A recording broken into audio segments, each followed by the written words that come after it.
Losing a soulmate is a heartbreak I wouldn't wish on anyone, not even those I least admire. My name is Amy, and the sadness of losing my husband came just 3 years after our wedding vows. Our life together was blissful. I had left my job because I had a high-risk pregnancy and was eager to welcome our baby girl. However, destiny had cruel plans. My husband was diagnosed with terminal cancer, and he bravely fought for 4 months before passing away. During his illness, we moved in with my in-laws, Carol and William. They supported us as best as they could. I was grateful they provided us shelter when we couldn't afford our own place anymore. After my husband died, I hoped for continued emotional support from them, but I was sadly mistaken. The warmth they once showed turned cold right after the funeral. Carol and William started treating me and my unborn child as burdens. I told them I planned to find a job and help financially, but they didn't care. Money wasn't a problem since my sister-in-law Angela, who had a good job, was covering all the expenses. Still, my in-laws remained distant, saying I wasn't welcome and didn't deserve their help. William bluntly told me that to them, my connection with their family ended with their son's death. Desperate, I begged them to let me stay a few more days, especially because of my risky pregnancy. My father-in-law shockingly suggested abortion as a solution, and Carol didn't object. Their hostility reached a peak when they tricked me into going to an abortion clinic, pretending it was a health checkup. Realizing what was happening, I protested and left. Returning to their house was difficult, but I realized I needed to find a new path for myself and my unborn daughter, away from the toxic environment my in-laws had created. Overwhelmed with grief and shock, I was devastated by their insistence on terminating my pregnancy. When they returned, they were furious and demanded I get an abortion. They said they had no intention of supporting me or my unborn child now that their son was gone. I tried to remind them that the baby was their grandchild, but they ignored me. Their ultimatum was harsh: either leave or get an abortion. The reality of their rejection hit me hard, especially so soon after my husband's death. Carol forcefully escorted me out, ignoring my protests and the danger it posed to my pregnancy. Outnumbered and worried for my baby's safety, I had no choice but to leave. Standing on their porch, I was in despair, realizing I had nowhere to go and no financial support. I reminded them of the sacrifices I had made, believing we were family, but they didn't care. They denied any family connection to me or the baby, saying they didn't want a granddaughter and accused me of trying to manipulate them with the baby's existence. Their cruel words suggested that without their support, our survival didn't matter to them. These were among the last heartless words they said before shutting the door, leaving me isolated without even basic necessities or important documents. In that moment, I faced the harsh reality of their complete rejection and indifference towards me and their grandchild. Sitting on the porch, enveloped in despair, I felt utterly shattered and powerless. After crying uncontrollably for about 30 minutes, Carol and William confronted me again, demanding to know why I was still there and insisting I leave their property immediately. They threatened to call the police if I didn't leave, which was the final push I needed to understand they were serious. Fearful for my safety and that of my unborn child, and knowing I had no legal standing since my name wasn't on the lease, I gathered my strength and began to walk away, tears streaming down my face. I walked a few blocks, feeling lost and overwhelmed. I decided to call Angela, holding on to a sliver of hope that she might offer me some support. As soon as she answered, my emotions, amplified by pregnancy hormones, burst forth uncontrollably. Somehow, through my sobs, I managed to tell her where I was but couldn't say much more. Angela, alarmed by my distress, quickly came to pick me up. Angela's home became a safe haven for me. She gently comforted me, reminding me to try and control my tears for the baby's sake. She didn't ask for details, but focused on helping me feel better, even preparing food and a smoothie to calm me down. Once I was somewhat calmer, Angela, with a serious tone, urged me to tell her what had happened. Her assurance of support, no matter what, was comforting to me. I hesitated, knowing that her parents were involved in my problems might change things between us. "Angela, something significant happened. It's about your parents," I managed to say, bracing for her reaction. Angela's response was a moment of silence, a pause that felt like an eternity as she processed what I said. Her promise to support me, especially knowing I carried her niece, was strong. But the news that her parents were at the heart of my despair tested that promise. As I hesitantly revealed her parents' involvement in my troubles, I feared Angela might be upset with me for accusing them. But her reaction, after a brief pause, was one of concern and openness.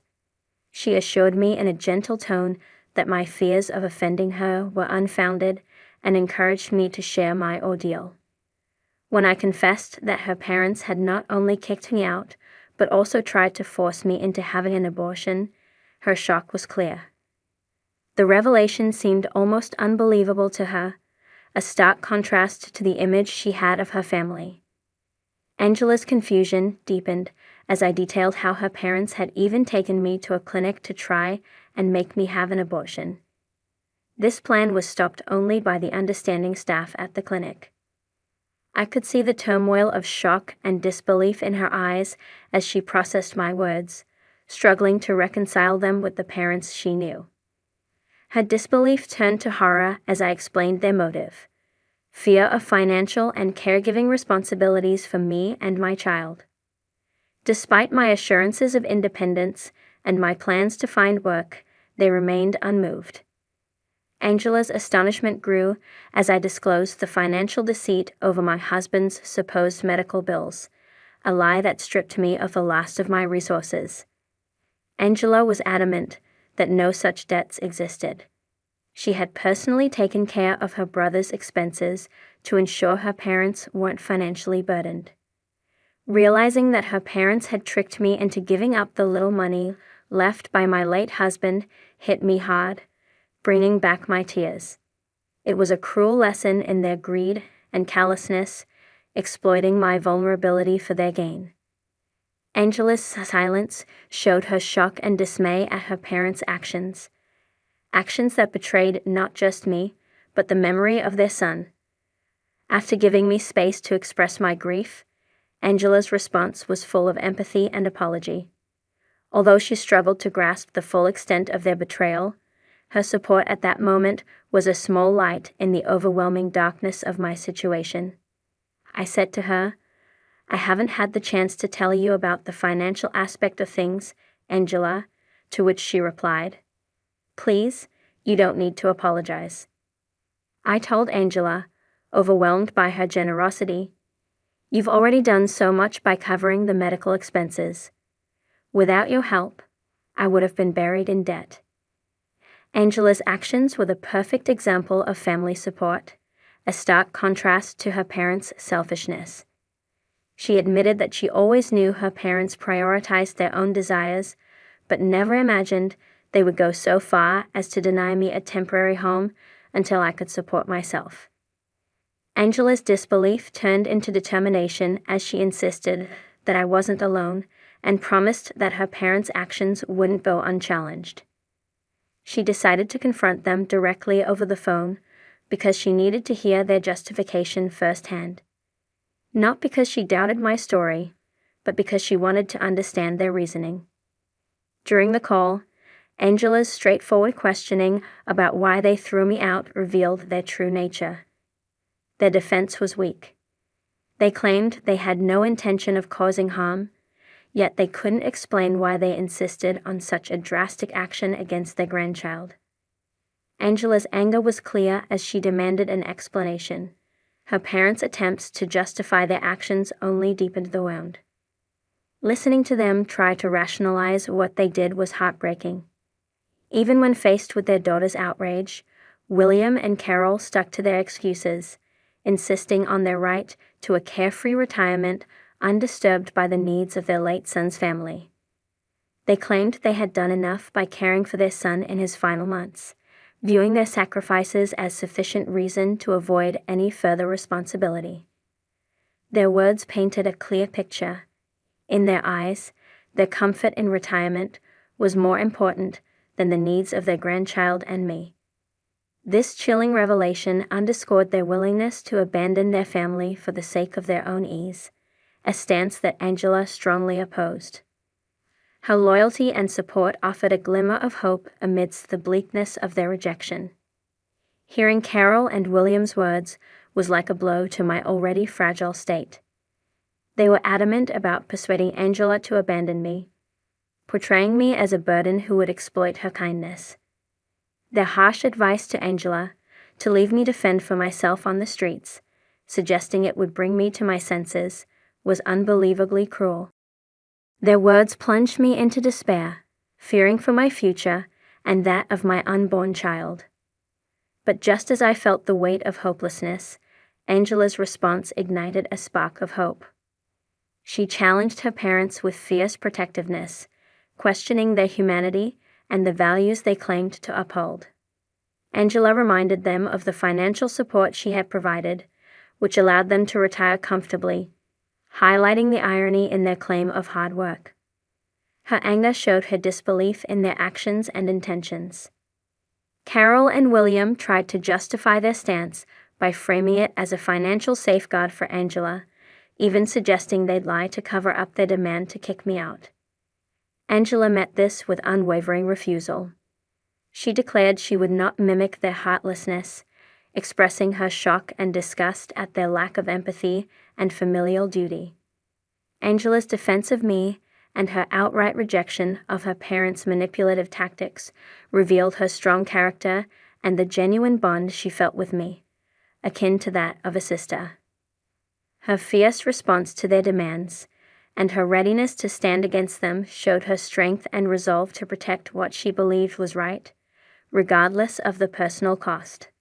Her parents' attempts to impose their will were met with Angela's firm refusal to conform to their heartless demands, challenging their motives and ethics.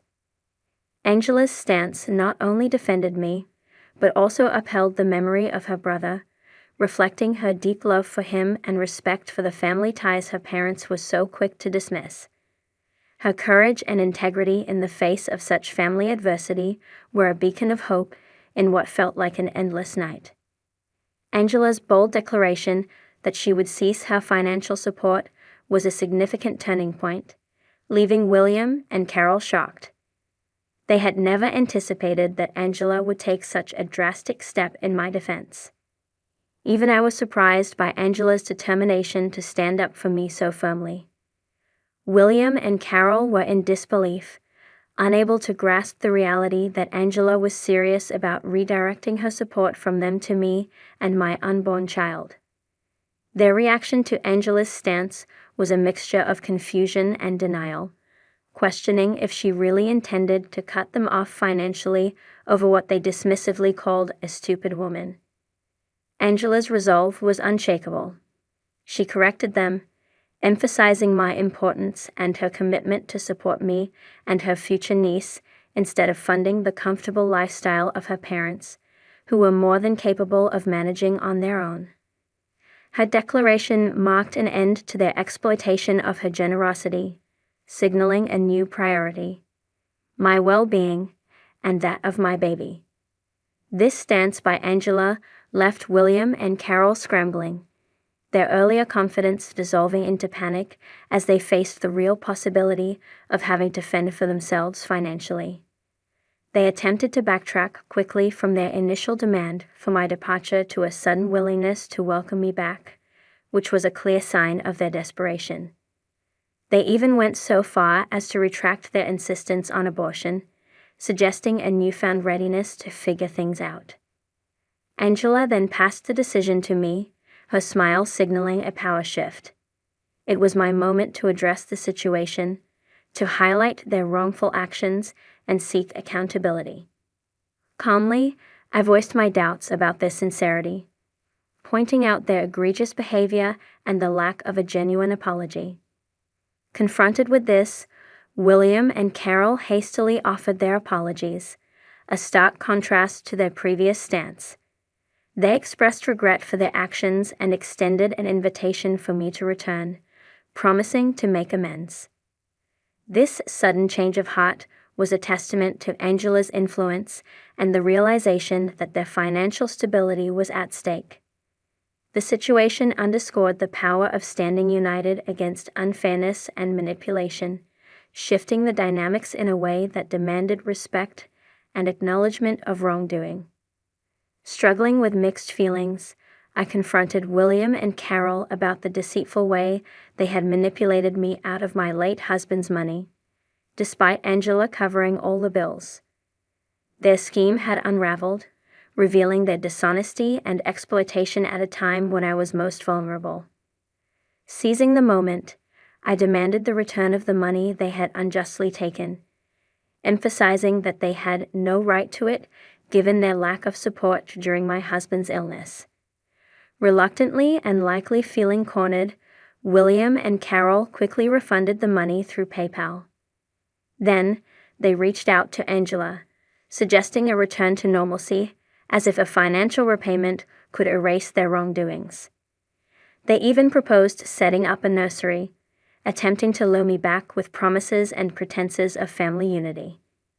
However, their assumption that a simple apology and refund would mend fences was misplaced. Their expectation of forgiveness, despite their initial willingness to disown me and my unborn child, was a testament to their entitlement. They seemed to believe these gestures were sufficient for reconciliation, overlooking the depth of the hurt they had caused. Firmly, I rejected their notion of family and forgiveness. Their actions, particularly their attempt to coerce me into an abortion, were unforgivable. The audacity to suggest that my daughter would want them in her life after they had so clearly rejected her was appalling. I made it clear that my child did not need such grandparents, emphasizing that their initial rejection and subsequent superficial apologies could not undo the harm they had inflicted. Angela stood by me, reiterating my lack of forgiveness and reaffirming her decision to withdraw her financial support from them. This decision was not taken lightly, but was a direct consequence of their actions and their failure to truly acknowledge the gravity of their wrongdoing. William and Carol's reaction to this finality was one of desperation. Their pleas for us to reconsider, driven by the sudden reality of facing financial responsibilities without Angela's support, were pitiful. Their earlier confidence evaporated, leaving them to reckon with the consequences of their actions, a fitting end to their manipulative attempts to control and discard us according to their whims. Watching William and Carol face the consequences of their actions was both tough and satisfying. They tried to make us feel guilty, but it didn't work. Angela decided enough was enough. She was going to collect my things and then cut ties with them. She even said she'd bring the police to make sure they couldn't keep any of my stuff. True to her word, Angela arrived with a police officer who turned out to be her boyfriend, a surprise to us all. Despite their pleas, I had moved on and blocked them. Angela didn't stop there. She told her whole extended family about what had happened. They were appalled by William and Carol's behavior and rallied around me instead. In the time leading up to my daughter's birth, I was wrapped in a cocoon of love and support. I landed a job through a friend, set to start once daycare was sorted for my little one. For now, I'm staying with Angela, who's been encouraging me to save up for a house to secure our future. Her boyfriend has been an incredible support system. I managed to get a restraining order against William and Carol, thanks to statements from the abortion clinic, ensuring they stayed away from my child and me. My baby girl is healthy and blessed with her father's dark eyes. Seeing them for the first time brought tears to my eyes, and Angela has been my rock through this, choosing to sever ties with her parents permanently. Life took a turn for William and Carol. They've downsized to a small apartment and had to return to work because of financial strain. It seems karma has come full circle, placing them in the very situation they wished upon me. The letter arrived on a Tuesday, tucked between a pizza flyer and my overdue electric bill. No return address, just my name written in careful, deliberate strokes that seemed almost familiar. I might have tossed it with the junk mail if not for the weight of the envelope, too heavy for a simple note. My name is Sloan, and until that moment, I thought I had my life figured out. I was wrong. Standing in my tiny apartment kitchen, I sliced open the envelope with trembling fingers. A stack of documents spilled onto my counter, along with a handwritten note that made my stomach drop. Your mother isn't who she claims to be. She's after your inheritance, and she's using Tessa to get it. Watch your back. I read it 3 times, trying to make sense of the words. My mother, Marla, had waltzed back into our lives 6 months ago after a 12-year absence, full of apologies and promises. Dad welcomed her back with open arms. My 14-year-old half-sister, Tessa, was thrilled to finally have her mom around. And me? I'd been keeping my distance, spending more time with the animals at the zoo where I volunteer than with my newly reunited family. The documents were bank statements showing suspicious transfers from my father's accounts to offshore locations. Dates, amounts, account numbers, all meticulously highlighted. My hands shook as I spread them across the counter. My phone buzzed. Dad's face lit up the screen. Hey, sweetie, he said when I answered. Your mother's making her famous lasagna tonight. Coming over. I stared at the papers in front of me. I don't know, Dad. I have this job interview tomorrow at the zoo. The zookeeper position? That's perfect for you. His voice softened. But your mother really wants you here. Tessa too. They miss you. The guilt in his voice was familiar. He'd been trying to bridge the gap between Marla and me since she returned. I closed my eyes, remembering the last family dinner. Marla's perfectly practiced smile, Tessa's hero worship gaze, Dad's desperate attempts to pretend we were one big happy family.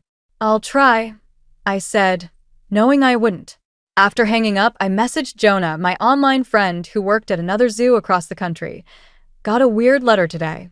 Someone's trying to stir up trouble about Mom. His response was quick. The one who abandoned you? Maybe there's something to it. I started to type a defense, then stopped. Why was I defending her? Because Dad wanted me to? Because it was easier than admitting I still didn't trust her? My laptop chimed with an email notification. Another message, this time from an encrypted address. Check the trust fund paperwork from 2010. She's already tried this before. The hair on my neck stood up. I slammed the laptop shut, but not before catching a glimpse of my reflection in the dark screen. Wide-eyed, pale, looking exactly like the scared 10-year-old girl who woke up one morning to find her mother gone. The animals at the zoo were easier than people. They didn't pretend to be something they weren't. A snake would strike if it felt threatened. A lion would roar before it attacked. But people smiled while they plotted, hugged while they betrayed. My phone buzzed again, Tessa this time. Mom's asking about the trust fund paperwork Dad gave you last month. Did you sign it? I stared at the message, then at the mysterious letter, then back at my phone. The pieces were starting to fit together, forming a picture I didn't want to see. Not yet, I typed back, my fingers hovering over the send button. Tell her I'll bring it to dinner tomorrow. But I knew I wouldn't be going to dinner. Instead, I'd be making some calls, starting with Dad's old lawyer. Because if there's one thing working with animals had taught me, it's that when something feels wrong, it usually is. And right now, everything felt wrong. I hadn't planned on going to my father's house that evening, but the trust fund paperwork was burning a hole in my messenger bag. Standing in his driveway, I watched Marla through the kitchen window, coaching Tessa on her homework. They looked so normal, so perfect, it made my skin crawl. My phone buzzed with another message from Jonah. Did you call the lawyer yet? Before I could respond, the front door swung open. Tessa stood there, arms crossed, looking more like our father than ever. Are you just going to stand there all night? I was admiring Mom's roses. I lied, nodding toward the wilting flower beds I used to tend with Elise, my former stepmother. The ones Marla had promised to revive but hadn't touched. Tessa rolled her eyes. Whatever. Mom wants the paperwork. I followed her inside, the familiar scent of home now tainted with Marla's expensive perfume. Dad was in his usual spot, reading glasses perched on his nose as he reviewed work documents at the dining room table. Sloan. He brightened immediately. You came, just dropping something off. I pulled out the trust fund papers, watching Marla's reflection in the window. She'd gone still, pretending to focus on Tessa's textbook while clearly straining to hear our conversation.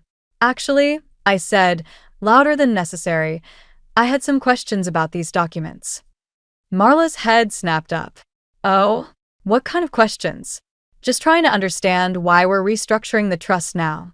I kept my voice casual, but my heart was racing, especially the part about transferring management rights. Dad looked confused. What management rights? It's a standard update. Marla cut in smoothly, abandoning her post at the kitchen counter. The lawyer suggested it, remember? To protect the girls' interests. Which lawyer? I asked, because I called Mitchell's office today, and he hasn't handled our accounts since last year. The room went quiet. Tessa's pencil stopped scratching against her paper. Dad's confusion deepened into concern. I hired new representation, Marla said quickly. Someone more, specialized in family trusts. Without telling Dad, Sloan, Dad warned, but I could see the doubt creeping into his expression. Marla's phone rang, breaking the tension. She glanced at the screen, and something flickered across her face. Fear? She excused herself, hurrying upstairs with the phone clutched to her chest. I don't understand why you're being so difficult, Tessa snapped at me. Mom's trying to help. Like she helped when she left us? The words came out before I could stop them. That's enough, Dad said firmly. But Tessa was already pushing away from the table, tears in her eyes. You're just jealous because she loves me more, Tessa shouted, running upstairs. I stood there, feeling like I was 10 years old again, watching my family fracture. But this time was different. This time I had proof something was wrong. From upstairs, Marla's voice drifted down. I know. I'm handling it. She doesn't suspect anything. Dad was rubbing his temples, a gesture I recognized from countless difficult moments in our past. Sloan, honey, I know this adjustment has been hard. Did you actually read these documents? I interrupted, sliding them across the table. Really read them? He picked them up, squinting through his reading glasses. As his eyes moved down the page, his frown deepened. I should have Mitchell look these over, he muttered. You should. I hesitated, then added, and maybe check your bank statements too. His head snapped up, but before he could respond, Marla reappeared, her composure slightly cracked around the edges. Everything okay? I asked innocently. Perfect, she replied, but her smile didn't reach her eyes. Will you be staying for dinner? Can't. Job interview tomorrow, remember? As I left, I heard Marla asking Dad about the papers, her voice honey-sweet and persuasive. But I'd seen the crack in her facade, heard the panic in her phone conversation. Outside, I texted Jonah. You were right. Something's definitely wrong. And I think it's bigger than just the trust fund. His response was immediate. Be careful. People who have something to hide usually have more than one secret. Looking back at the house, I saw Tessa watching me from her window. For a moment, our eyes met, and I saw something there, doubt, fear, confusion. Then she pulled the curtains closed, shutting me out completely. Elisa's house always smelled like cinnamon and hope. Even now, sitting in her sunny kitchen while my former stepmother made tea, I felt the knots in my shoulders starting to loosen. Her nephew's artwork covered the fridge, bright, messy paintings that reminded me of the ones she used to hang up when I was younger. You look exactly like you did at 10, Elise said, sliding a mug across the counter. Same worried forehead. That obvious, huh? Honey, you wouldn't be here at 7 in the morning if something wasn't wrong. She settled onto the stool beside me. Is it about Marla? I pulled out my phone, showing her the photos I'd taken of the trust fund documents and bank statements. Her expression darkened as she scrolled through them. History repeating itself, she muttered. What do you mean? She set the phone down carefully, like it might explode. Your father never told you why Marla really left, did he? She abandoned us. What else is there to know? There was money missing then too. Nearly $500,000. Elise's hands tightened around her mug. Your father covered it up to protect you girls. He thought if you knew. The kitchen suddenly felt too small. Did you know about this when you were married to Dad? I found out near the end. It's partly why we divorced. I couldn't understand how he could let her back into your lives, even just through letters and birthday cards. She reached for my hand. I should have told you sooner, but it wasn't my story to tell. My phone buzzed, another text from Tessa. Mom's crying in her room. Thanks a lot. I don't know what to do, I admitted. If I tell Dad what I suspect, it'll destroy him. If I don't, you'll end up losing everything anyway, Elise finished, including your sister. As if on cue, my phone lit up with a call from Dad. I let it go to voicemail. You know what the worst part is? I said, staring at his smiling contact photo. Part of me wants her to be innocent, for Tessa's sake, for Dad's. Even after everything. That's because you have a good heart, Elise said. But sometimes having a good heart means making hard choices to protect the people you love. A text from Jonah popped up. Found something interesting about Marla's new lawyer. Call me when you can. I need to make a call, I said, standing. But first, those documents you mentioned, from 12 years ago. Do they still exist? Elise's eyes narrowed. Possibly.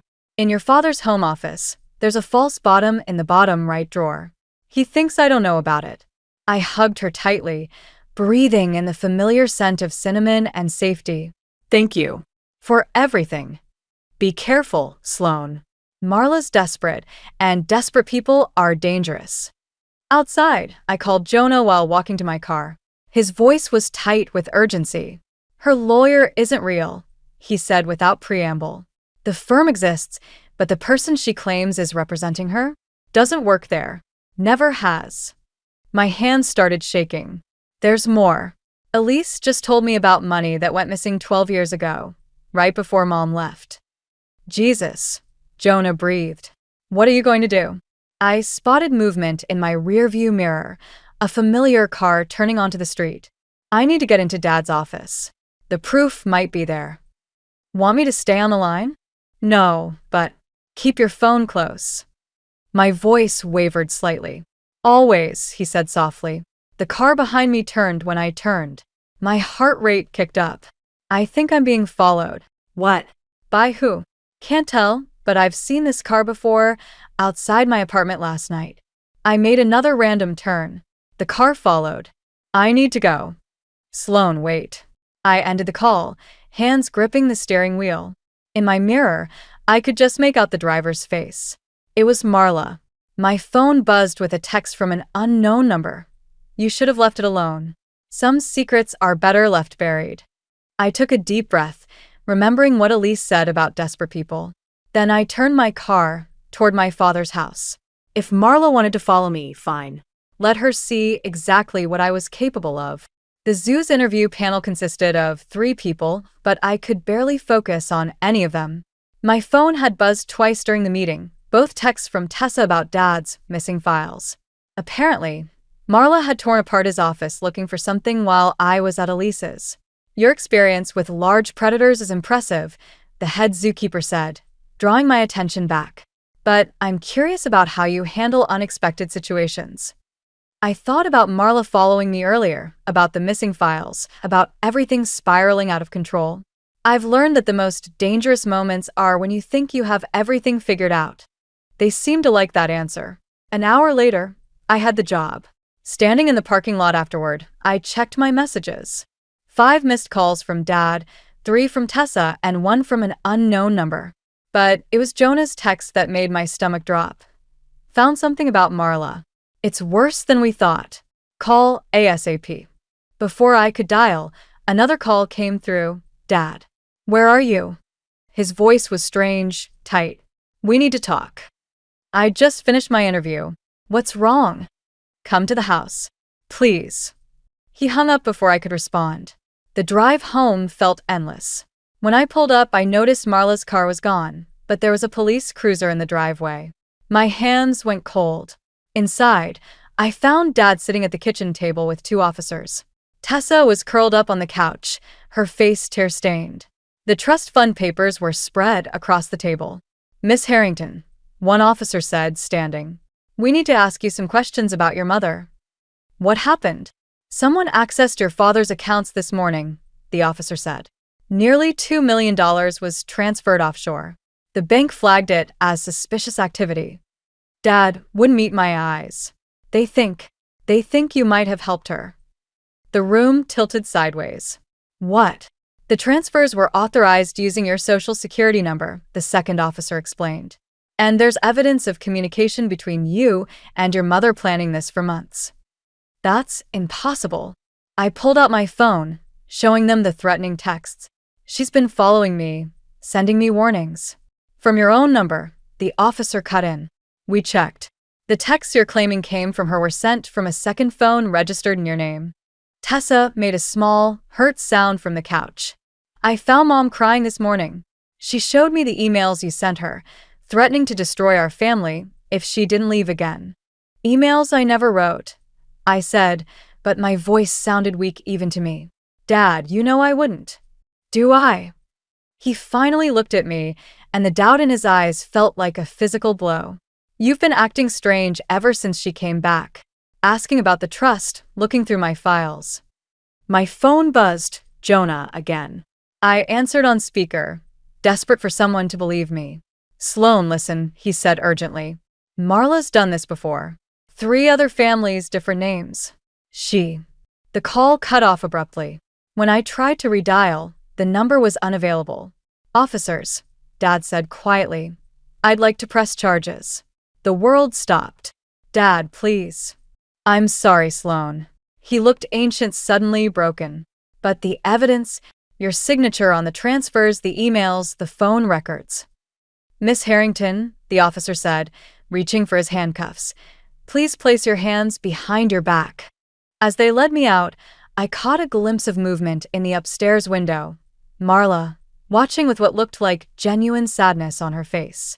But underneath it, something else flickered in her eyes. Something that looked almost like triumph. My phone lit up one last time before they took it. Some daughters never learn when to let go. Say goodbye to everything you love. The message was from my own number. In the back of the police car, I thought about what Elise had said about desperate people being dangerous. She was right. But she'd forgotten something important. Sometimes the most dangerous person isn't the desperate one. It's the one who has nothing left to lose. And thanks to Marla, that's exactly what I'd become. 3 days in county lockup gave me plenty of time to think. The fluorescent lights never went off completely, casting everything in a sickly glow that made sleep impossible. Not that I could sleep anyway. Not with Marla's perfectly orchestrated plan playing on repeat in my head. Elise posted my bail. When she picked me up, her face was drawn with worry. Jonah's been trying to reach you, she said as we drove. He found something about Marla's past, records under different names, similar schemes. The police are looking into it. Too late, I muttered, staring out the window. She's probably long gone with the money by now. Actually, Elise hesitated. She's still at your father's house, acting the concerned mother, telling everyone how worried she is about your mental state. My laugh sounded hollow even to my own ears. Of course she is. My phone had been confiscated as evidence, but Elise handed me her tablet. Jonah sent these files. You need to see them. The documents showed a pattern spanning 15 years, different names, different cities, but always the same story. A broken family, a prodigal mother's return, missing money, and a daughter left holding the blame. In 3 cases, the daughters were still in prison. She's not after the money, I realized, my stomach turning. She's after revenge, Elise finished. But against who? Before I could answer, headlights swept across us. A car pulled alongside at the red light, Tessa in the passenger seat, Marla driving. Our eyes met through the windows. Tessa's face crumpled. She mouthed something that looked like, "I'm sorry," before Marla accelerated through the yellow light, leaving us behind. My phone buzzed with a text from an unknown number. "Your sister's starting to ask questions. Shame if she ended up like the others." "Take me to Dad's house," I said, my voice steady despite the fear churning in my gut. "Sloan, you can't. The restraining order. She's going to hurt Tessa." I showed her the text. "I don't care about the consequences anymore." Elise studied me for a long moment, then made a U-turn. "There's something else you should know. Your father's been trying to reach you through me. He found something in his office after the police left. Old letters between Marla and his father, from before you were born. My grandfather had died before I was born, leaving everything to Dad. The inheritance that had made our family wealthy." "What did they say?" "I don't know the details, but it changed something for him. He's been asking questions, looking into the past." She gripped the steering wheel tighter. "And now Marla's threatening Tessa." Another text came through. "TikTok. Some secrets stay buried. Others take everyone down with them." We pulled up to my father's house. Lights blazed from every window, silhouettes moving inside. My heart hammered against my ribs as we approached the door. Dad opened it before we could knock. He looked like he'd aged years in 3 days. "You shouldn't be here," he said, but his voice lacked conviction. "Where's Tessa?" "Upstairs with your mother." "Sloan, I found." A scream cut through the house, Tessa's voice, high with panic. I pushed past Dad, taking the stairs 2 at a time. Behind me, I heard him calling the police. I found them in Dad's office. Marla had Tessa cornered by the window, an old leather-bound journal in her hands. My sister's face was streaked with tears. "Tell her," Tessa pleaded. "Tell her the truth about Grandpa." Marla's composed mask cracked slightly. "I told you to stay quiet." "The truth about what?" I demanded. "About why she really came back," Tessa said. "About what Grandpa did to her before you were born. About why she—" "Enough." Marla's voice shook with something beyond anger, real fear. She moved toward Tessa, journal raised like a weapon. I stepped between them, finally understanding. This wasn't about money or revenge against me. This was about something deeper, darker, a generational secret that had poisoned everything it touched. And now I had to choose: expose the truth and risk destroying what was left of our family, or let Marla's cycle of revenge continue. "Behind me," Tessa whispered. "I found the other letters, Mom. I know everything." The journal fell from Marla's hands, pages scattering across the floor like broken promises. The scattered pages from Marla's journal painted a horrifying picture. Each entry revealed another layer of my grandfather's abuse, his manipulation, the way he'd used his money and power to silence everyone around him, including my mother. "I was 17, Marla whispered, her composure finally cracking. "Your father never knew. His father threatened to destroy everything if I told anyone." Dad stood in the doorway, his face ashen. "The letters I found were my attempts to warn you," Marla said. "But he intercepted them all. When I found out I was pregnant with Sloan, I thought—" She broke off, hands shaking. "I thought I could protect her. But he had other plans. The trust fund, I realized. The one he set up for me before he died. It wasn't a gift. It was insurance." Marla's laugh was bitter. As long as that money existed, tied to his name, his secrets stayed buried. "I couldn't let you inherit that poison." Tessa moved closer to me, gripping my hand. "That's why you came back." To steal the money. "To destroy it," Marla corrected. "Along with everything else he built on other people's pain. But I needed someone to blame when it all fell apart. The weight of understanding crashed over me. You set me up to take the fall, just like those other daughters in different cities. They were like you, inheritors of blood money, living off the profits of monsters." Her voice hardened. "I gave them a choice. Help me destroy it all or go down with it. And when they refused, they chose their inheritance over justice." Sirens wailed in the distance, growing closer. Dad stepped into the room, looking older than I'd ever seen him. "The police are coming," he said quietly. "Marla," What you've done to our daughter. What I've done. She whirled on him. What your father did destroyed everything. And you never saw it, never questioned where all that money really came from. What he was really doing with his business trips and his investments in young companies run by desperate young women. The journal pages at our feet suddenly felt radioactive. Each one documented not just personal abuse, but a pattern of exploitation spanning decades. My inheritance wasn't just tainted, it was blood money. I'll tell them everything, I said as the sirens got closer. About Grandpa, about the money, about all of it. They won't believe you, Marla said softly. They never do. That's why I had to do it this way. Make you look unstable, desperate for attention. Just like the others. Tessa pulled away from me, horror dawning on her face. The other daughters, they're still in prison because no one believed them either. The front door burst open downstairs. Heavy footsteps approached. Last chance, Sloane, Marla said, her voice almost gentle. Help me finish this, or spend the rest of your life paying for his crimes. Dad moved between us. Enough, Marla. It's over. It's been over for a long time, she replied, pulling something from her pocket, a USB drive. Everything's already done. The money's gone, distributed to his victims. All that's left is deciding who takes the blame. The police reached the top of the stairs. In that moment, looking at my father's devastation, Tessa's tears, and Marla's cold determination, I made my choice. I'll confess, I said as the officers appeared in the doorway. To all of it. Sloane, no. Dad started, but I cut him off. Better me than Tessa growing up without a mother. I met Marla's eyes. That's what this was really about, wasn't it? Making sure history didn't repeat itself. For the first time, I saw real emotion crack through her facade, pain, guilt, and something that might have been gratitude. As the officers moved to handcuff me, I heard Tessa's broken whisper. But who's going to protect you? I didn't have an answer. Some sacrifices don't come with protection plans. They just come with the hope that somehow, the truth will eventually surface, even if you're not around to see it. The interrogation room felt smaller with each passing hour.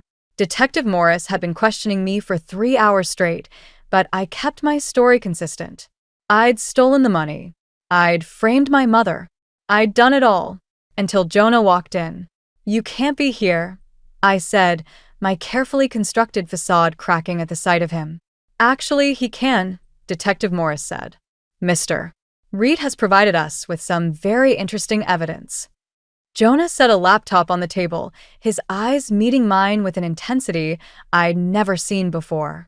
I'm sorry, Sloane, but I can't let you do this.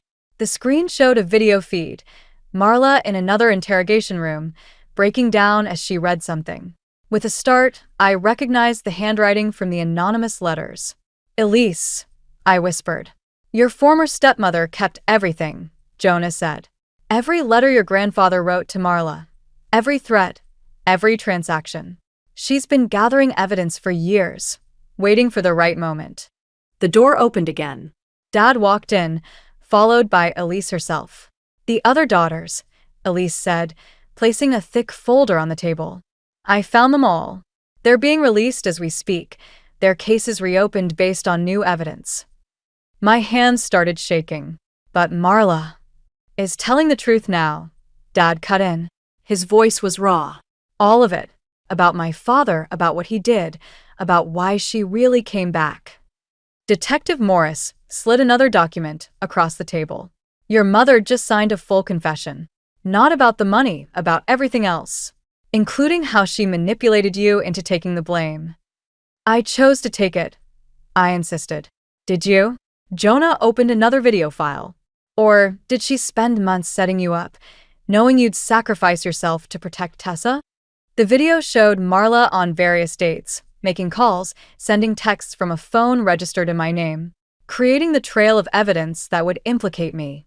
She needed someone to blame, Elise explained gently. Someone the police would believe could have stolen the money. But she also needed someone strong enough to survive taking the fall. Where is she now? My voice sounded distant to my own ears. Making things right, Dad said, starting with returning the money to the victims' families. A knock at the door. Tessa burst in, ignoring the detective's protests. "I heard Mom's confession," she said, tears streaming down her face.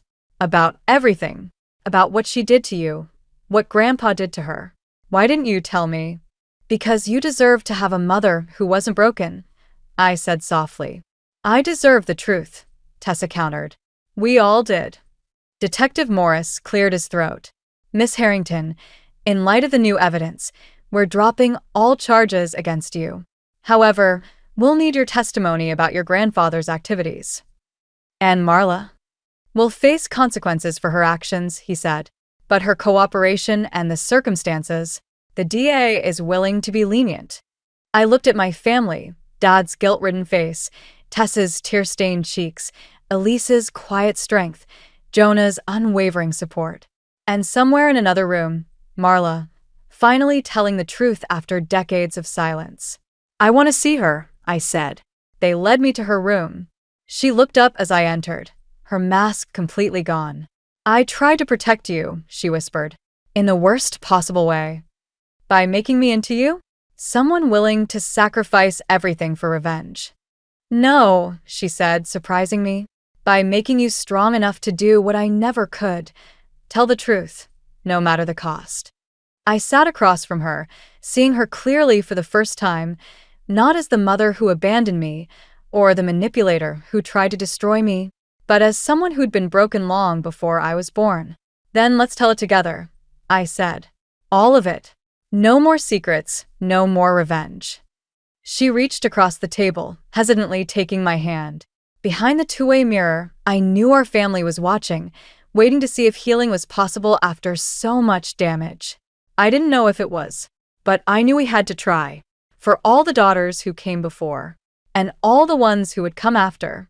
6 months later, I stood at the zoo's lion enclosure, watching the morning feeding. My new uniform still felt stiff, but the name tag reading, "Assistant Keeper," made it worth it. Behind me, familiar footsteps approached.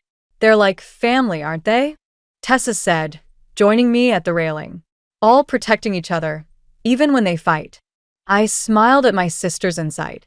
At 14, she was starting to see the world with clearer eyes than most adults I knew. "Mom's hearing is next week," she continued, her voice steady despite the weight of the words. "She wants us both there." Marla had taken a plea deal, agreeing to testify about our grandfather's crimes in exchange for a reduced sentence. The money she'd stolen had been returned to its rightful owners, the families of all the women he'd hurt over the years. "Will you come?" Tessa asked. I watched the lioness nudge her cubs toward their meal, protective, but allowing them to find their own way. "Yes." My phone buzzed, a message from Jonah with a photo of his new rescue tiger. He'd been offered a position at our zoo, but we both agreed that long distance worked better for now. Some things needed time to grow naturally. "Dad's selling the house," Tessa said suddenly. "Says he doesn't want to live with Grandpa's ghost anymore." I nodded. Dad had changed the most through all this, facing his own blindness to his father's crimes. He'd donated most of his inheritance to organizations supporting abuse survivors, keeping only enough to ensure Tessa's education. "Elise helped him find a smaller place," I said, "close to both of us." "And those letters she sent you? The ones that started everything." I touched my pocket, where I kept the last anonymous letter Elise had written, not a warning this time, but a reminder that sometimes the hardest truths come from those who love us most. "She saw what was coming," I said. "She knew I'd need proof of everything eventually. That's why she kept all those documents about Grandpa." "But she let you figure it out yourself," Tessa observed, "even when it hurt. Sometimes that's what love looks like." A commotion drew our attention back to the lions. The smallest cub had wandered too close to the water, and the entire pride moved as one to guide it back to safety. No blame, no punishment, just protection and guidance. "I visited Mom yesterday," I admitted. "She's different now. More like I imagined she was before everything happened. Before Grandpa? Before she learned to use pain as a weapon." Tessa leaned against me, her head on my shoulder. "Do you think we'll ever be a normal family?"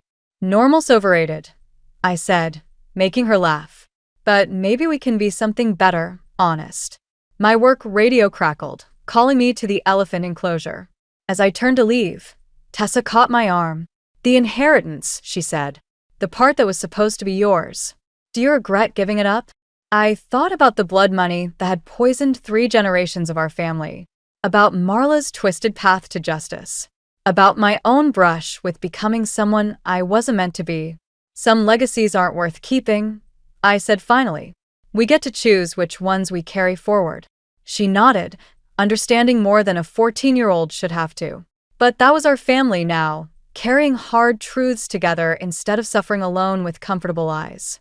As I walked to the elephant enclosure, I passed the zoo's newest exhibition, a butterfly sanctuary. Through the glass, I watched the delicate creatures emerge from their chrysalises, transformed but still bearing marks of their past lives in their wing patterns. My phone buzzed one last time. A message from Marla. "I'm ready to tell the whole truth. Not for redemption. For healing." I looked back at Tessa, still watching the lions, at the butterflies breaking free, at my reflection in the glass, finally recognizing the person staring back at me. Some stories don't end with perfect justice or complete forgiveness. They end with small steps towards something better, with the understanding that healing isn't a destination but a daily choice. And sometimes that's enough. It all started at what was supposed to be a regular family reunion. You know, the kind where everyone pretends to care about each other's lives while sneaking glances at their phones. I was sipping my 3rd cup of coffee, trying to stay awake through Aunt Mabel's endless tales of her cat's latest antics, when a stranger approached me. He was an older guy, probably in his 60s, with a face that looked like it had seen a lot of life. "Callan Rivers?" he asked, his voice a mix of curiosity and something I couldn't quite place. "Yeah, that's me," I replied, wondering if I should know him. He handed me a worn-out package, wrapped in brown paper. "This is from your father," he said, his eyes holding mine for a moment longer than comfortable. "He wanted you to have it." I was about to ask how he knew my dad, but he turned and disappeared into the crowd like a ghost. I stood there, package in hand, feeling the weight of 1,000 questions suddenly pressing down on me. My name's Cal, by the way. I'm an urban planner, which sounds a lot more exciting than it actually is. Most days, I'm stuck in meetings about zoning laws and public transit routes. But today, I was holding a piece of my father's past, and I had no idea what to do with it. Curiosity got the better of me, and I found a quiet corner to open the package. Inside was a vintage camera, the kind you'd see in old movies, along with several undeveloped film rolls. Weird, right? My dad was never into photography, at least not as far as I knew. I turned the camera over in my hands, noticing a small note tucked into the case. The handwriting was unmistakable, my father's. It simply said, "Find the truth." Short, cryptic, and thoroughly unsettling. I spent the rest of the reunion in a daze, my mind miles away from the chatter around me. Even my brother Nolan's attempts to engage me in conversation barely registered. Nolan's the peacekeeper in the family, always trying to smooth things over. But today, even he couldn't pull me back from the edge of this mystery. Later that night, after the obligatory hugs and goodbyes, I found myself in my tiny apartment, staring at the camera. I decided to develop the film. It was a long shot, but I had to know what my father wanted me to see. A few days later, I picked up the developed photos. My heart pounded as I flipped through them, each image more confusing than the last. There was my father, looking younger and happier than I'd ever seen him, with an unfamiliar woman and a little girl. They looked like a family. But who were they? I couldn't shake the feeling that this was something big, something my mother, Lorraine, would never talk about. She's always been the keeper of secrets, the one who held our family together with an iron grip. But now I was holding a secret of my own, and it was tearing me apart. I needed answers, and I needed them fast. But I knew confronting my mother wouldn't be easy. Lorraine Rivers was not someone you questioned lightly. She had a way of dodging uncomfortable topics with the precision of a seasoned politician. As I sat there, staring at the photos spread out on my coffee table, I felt a mix of emotions: confusion, anticipation, maybe even a little excitement. This was a side of my father I'd never known, a side that had been hidden from me all these years. I had to find out the truth, no matter what it cost. The note had said as much, and I couldn't ignore it. But as I looked at the last photo, a chill ran down my spine. The little girl in the picture had eyes that looked eerily familiar. In that moment, I realized this was just the beginning. There were layers to this story, layers I wasn't sure I was ready to peel back. But I had no choice. Whatever my father had been hiding, whatever my mother refused to acknowledge, I was going to uncover it. I just hoped I was ready for what I might find. I sat at my kitchen table, the photos spread out in front of me like pieces of a jigsaw puzzle with no picture on the box. My mind kept circling back to that little girl with the familiar eyes. I had to talk to my mother, Lorraine, even though I knew it wouldn't be a walk in the park. That evening, I drove over to my childhood home. Place looked the same, comfortable and unassuming, like a Norman Rockwell painting. But now it felt like a stage set hiding a darker story. Lorraine was in the kitchen, humming to herself as she prepared dinner. The smell of her famous beef stew filled the air, but my appetite was nowhere to be found. "Mom, we need to talk," I said, trying to keep my voice steady. She looked up, her eyes narrowing slightly. "About what, dear?" I placed the photos on the table, watching her face for any sign of recognition or surprise. Instead, she just stared at them, her expression unreadable. "Who are they?" I asked, my voice barely above a whisper. Lorraine sighed, a sound heavy with years of unspoken words. "Cal, some things are better left in the past." "Not for me," I replied, a little sharper than I intended. "I need to know." She pushed the photos aside, her fingers trembling slightly. "Your father. He had his reasons. It was a different time." "That's not an answer," I said, frustration creeping into my voice. Nolan walked in just then, his timing impeccable as always. "What's going on?" he asked, glancing between us. "Cal's digging up old ghosts," Lorraine said, her tone dismissive. Nolan looked at me, a silent plea in his eyes. "Maybe we should just let it go, Cal." "Let it go?" echoed, incredulous. "There's a whole side of Dad's life we never knew about. How can you be okay with that?" Nolan hesitated, his loyalty to our mother evident. "I just think some things don't need to be dragged out into the light." I shook my head, feeling the gap between us widen. "I can't pretend this doesn't matter." Lorraine stood up, her chair scraping against the floor. "Cal, I love you, but this is not something I can discuss. Please just trust me." Her words hung in the air, a plea wrapped in a command. But I couldn't let it go. Not now, not after everything I'd seen. I nodded, more out of respect than agreement, and left the house, the weight of unsaid words pressing down on me. Back in my car, I gripped the steering wheel, trying to process what had just happened. Lorraine's refusal to talk only fueled my determination. There was more to this story, and I was going to find out what. The next day, I called Tessa, my best friend and the one person who could help me make sense of this mess. We met at our usual spot, a cozy little cafe with the best cinnamon rolls in town. "So, what's got you all twisted up?" Tessa asked, her eyes full of concern. I handed her the photos, watching as she flipped through them. "My dad had a whole other life," I said, the words tasting bitter in my mouth. Tessa looked up, her expression a mix of sympathy and intrigue. "Wow, Cal. This is a lot.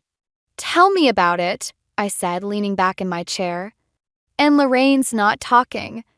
"Maybe you need to look at this from a different angle," Tessa suggested, always the problem solver. "Have you thought about finding that little girl? She could have answers." I nodded, the thought already forming in my mind. "I think she might be my half-sister." Tessa raised an eyebrow, clearly taken aback. "That's huge. Are you ready for that?" "Not really," I admitted. "But I don't have much of a choice." As we talked, a new plan started to take shape. I needed to find Ivy Monroe, the girl in the photos, and see what she knew. It was a long shot, but it was the only lead I had. Later, as I sat in my car, I felt the weight of the situation pressing down on me. Finding Ivy could open a whole new can of worms, but it was a risk I had to take. The truth was out there, tangled up in my father's past, and I was determined to unravel it, no matter where it led. With a deep breath, I started the engine, feeling the road ahead stretch out like a path to the unknown. I had no idea what I would find, but I knew one thing for sure: there was no turning back now. I found myself standing outside Jasper Hale's modest bungalow, my heart pounding against my ribs like a warning drum. Jasper was my father's old friend, and if anyone could shed light on this mess, it was him. I knocked, the sound echoing in the quiet neighborhood. The door creaked open, revealing Jasper's familiar face, weathered by time and stories untold. He looked at me with a mix of surprise and resignation. "Callan," he said, stepping aside to let me in. Inside, the walls were lined with photographs and newspaper clippings, a testament to a life spent chasing stories. I wondered how many of those stories were as tangled as mine.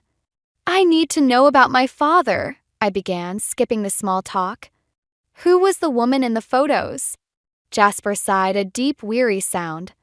"I hoped you wouldn't have to dig this up, but I suppose you deserve the truth." He motioned for me to sit, and I did, feeling the weight of the moment pressing down on me. "Your father and Ivy's mother, they were close," he said, choosing his words carefully. "She was a big part of his life." I nodded, urging him to continue. "And Ivy?" Jasper hesitated, his gaze drifting to a photo on the wall. "Ivy is your half-sister, Cal. Your father loved her mother, but circumstances kept them apart." The words hit me like a punch to the gut. I had suspected as much, but hearing it aloud made it real. I tried to process the emotions swirling inside me: betrayal, anger, and a deep, gnawing sadness. "Why didn't Lorraine ever tell us?" I asked, my voice barely above a whisper. "Your mother had her reasons," Jasper replied, not unkindly. "She wanted to protect you and Nolan from the fallout." I stood up, unable to sit still any longer. "Protect us from what?" "The truth." Jasper didn't answer, and I realized it wasn't his place to justify my mother's choices. I thanked him and left, the sound of the door closing behind me echoing in my ears. As I drove away, I felt the weight of my father's secrets pressing down on me. I needed to find Ivy to hear her side of the story. But as I reached for my phone to search for her contact information, a thought stopped me cold. What if she didn't want to be found? What if she resented my family as much as I was beginning to resent the lies? I shook off the doubt and dialed the number I'd found online, my heart racing with each ring. Finally, a voice answered, cautious and guarded. "Hello? Ivy Monroe?" I asked, trying to keep my voice steady. "This is Callan Rivers. I think we need to talk." There was a pause, long enough for me to wonder if she'd hang up. "I've been expecting your call," she said finally, her tone unreadable. "Meet me at the coffee shop on Main Street tomorrow." The line went dead, and I sat there, the silence in my car suddenly deafening. Ivy was expecting me. That could mean anything, and none of it was comforting. The next day, I walked into the coffee shop, scanning the room for Ivy. She was sitting in a corner, her eyes fixed on the window. She looked up as I approached, her expression a mix of curiosity and wariness. "Callan," she said, not quite a question, but not a statement either. "Ivy," I replied, taking a seat across from her. The silence stretched between us, heavy with unspoken words. "So, you're my brother," she said, her voice carrying a hint of disbelief. "Half-brother, apparently," I corrected, trying to keep things light, though the weight of the truth was anything but. Ivy studied me, her gaze piercing. "What do you want, Callan?" "I want to know the truth," I said simply. "About our father, about us." She nodded, a small, almost imperceptible gesture. "I want that too." We talked for what felt like hours, peeling back layers of our shared history. Ivy told me about her mother, about the life she'd lived in the shadow of our father's choices. As I listened, I realized that we were both victims of a story we hadn't written. When we finally parted ways, I felt a strange sense of relief. Ivy wasn't a threat. She was a piece of the puzzle I'd been missing, a link to a past that was slowly coming into focus. But as I walked back to my car, the weight of what lay ahead settled over me. Lorraine's secrets were unraveling, and with them, the fragile piece of our family. I knew the road ahead would be rocky, but I also knew I couldn't turn back.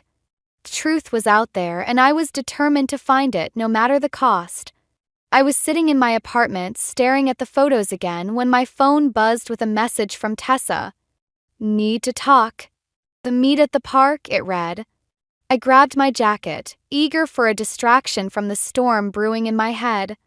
Park was quiet this time of day, and I found Tessa on our usual bench, her expression serious.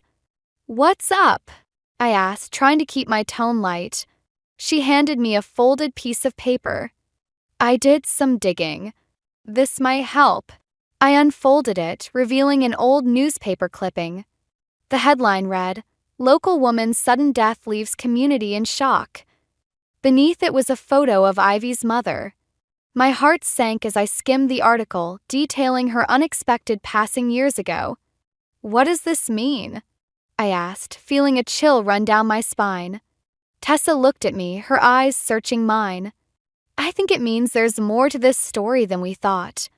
Maybe Ivy's mother didn't just fade away from your father's life. Maybe something else happened."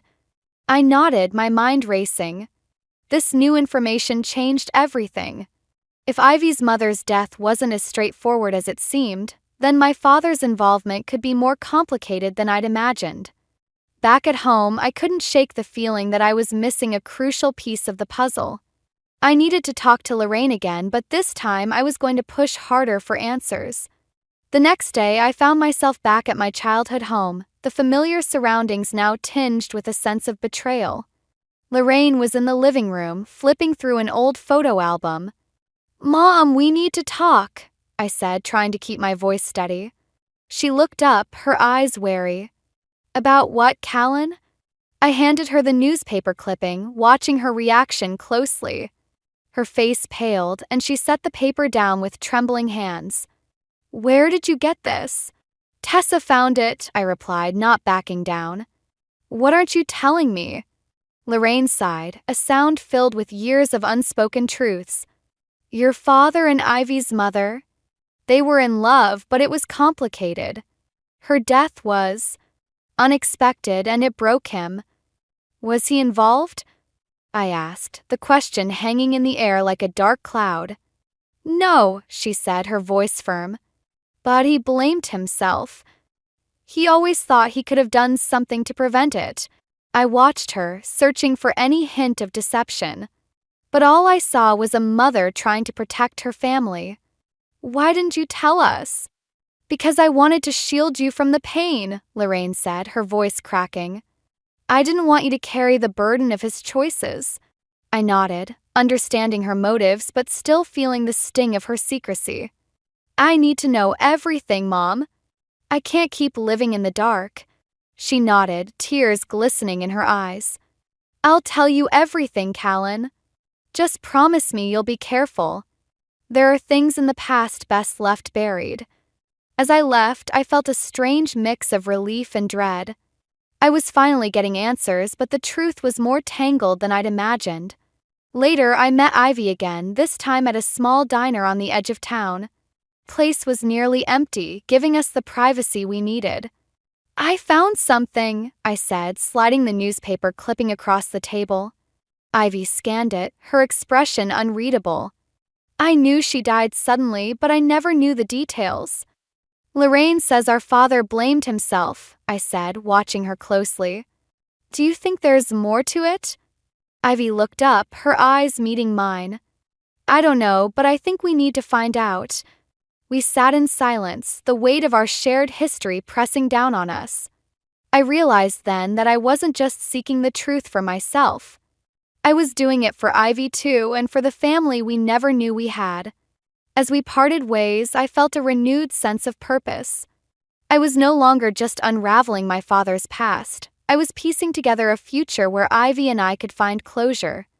But as I drove home, a new thought crept in. What if the truth was more dangerous than I'd anticipated? What if uncovering it put us all at risk? The stakes had never been higher, and I knew I had to tread carefully. Past was a powerful thing, and I was about to dive headfirst into its depths, hoping to emerge with the answers we all needed. The days following my last conversation with Lorraine were a blur of restless nights and unanswered questions. I felt like I was standing on the edge of a precipice, looking down into a chasm filled with my family's hidden truths. I needed to take the plunge, but I was terrified of what I might find at the bottom. I met up with Nolan at a local bar, hoping for some brotherly advice or at least a distraction. Place was dimly lit, filled with the low hum of conversations and clinking glasses. Nolan was already there, nursing a beer and staring into space. "Hey," I said, sliding onto the stool next to him. "Hey," he replied, glancing at me with a hint of concern. "You look like you've been through the ringer." I shrugged, signaling the bartender for a drink. "You could say that." We sat in silence for a moment, the weight of everything unsaid hanging between us like a thick fog. Finally, Nolan spoke, his voice low and hesitant. "So, what's going on with Ivy?" I took a sip of my drink, feeling the burn of the alcohol steady my nerves. "I met her. She's not what I expected." Nolan nodded, his expression thoughtful. "And Lorraine? She's finally starting to open up, but there's still so much she's not telling me," I admitted, frustration creeping into my voice. Nolan sighed, running a hand through his hair. "You know she's trying to protect us, right?" "Protect us from what, exactly?" I shot back, the words sharper than I intended. "The truth? Our own family." Nolan didn't answer, and I realized he was just as caught in this web as I was. We were both trying to navigate a maze with no clear exit. As we left the bar, I felt a strange mix of determination and dread. I needed to talk to Ivy again to see if she could help me piece together the fragments of our father's past. But as I reached for my phone, a message popped up from an unknown number. "Stop digging. Some things are better left buried." My heart skipped a beat, a cold sweat breaking out on my skin. I showed the message to Nolan, who frowned, his brow furrowed with concern. "What do you think it means?" "I don't know," I said, my voice barely a whisper. "But it feels like a warning." The message only fueled my resolve. I couldn't back down now, not when I was so close to the truth.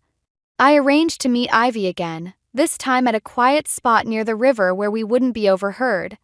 When I arrived, Ivy was already there, her expression guarded. "You got the message too, didn't you?" she asked, skipping any pretense of small talk.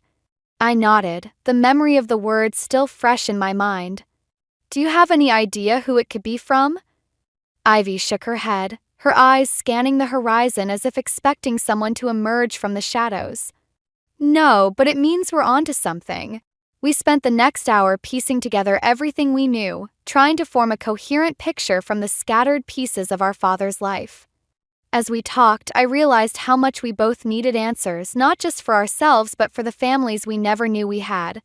But just as we were starting to make progress, Ivy's phone buzzed with another message. She read it, her face going pale. "It's my mother's old contact," she said, her voice trembling. "Someone's using it to send these warnings." The revelation hit me like a punch to the gut. Our pursuit of the truth had stirred up something, or someone, intent on keeping the past hidden.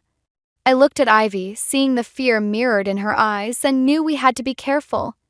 As we parted ways, I felt the weight of the decision looming over me. I could keep pushing, risk everything to uncover the truth, or I could step back, protect what little peace we had left. But deep down, I knew I couldn't walk away. The stakes were too high and the cost of ignorance too great.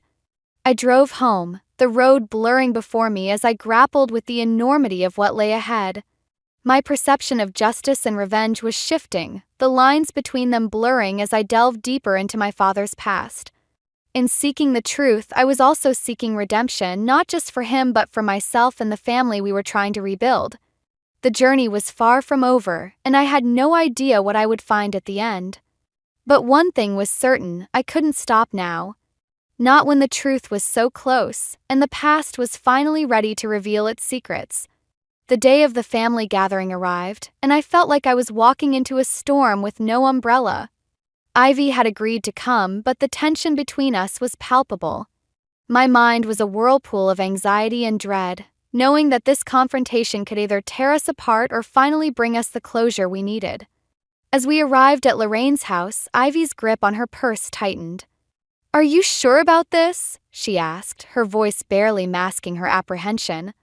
"No," I admitted, "but we need to do this." The door opened, and Lorraine greeted us with a smile that quickly faded as she saw Ivy. Her eyes widened, and for a moment I saw a flicker of fear. "Callan, what's going on?" "Ivy's here because she deserves to know the truth," I said, my voice steady despite the chaos inside me. Nolan appeared in the hallway, his expression one of confusion and concern. "Cal, what's happening?" I took a deep breath, the weight of the moment pressing down on me. "Ivy is our sister, Nolan. Our father's daughter." The room fell silent, the air thick with unspoken emotions. Lorraine's face was a mask of shock, and Nolan looked like he'd been hit by a freight train. "I didn't want it to come out like this," Lorraine said, her voice trembling. "I was trying to protect you." "Protect us from what?" I asked, my frustration boiling over. "The truth."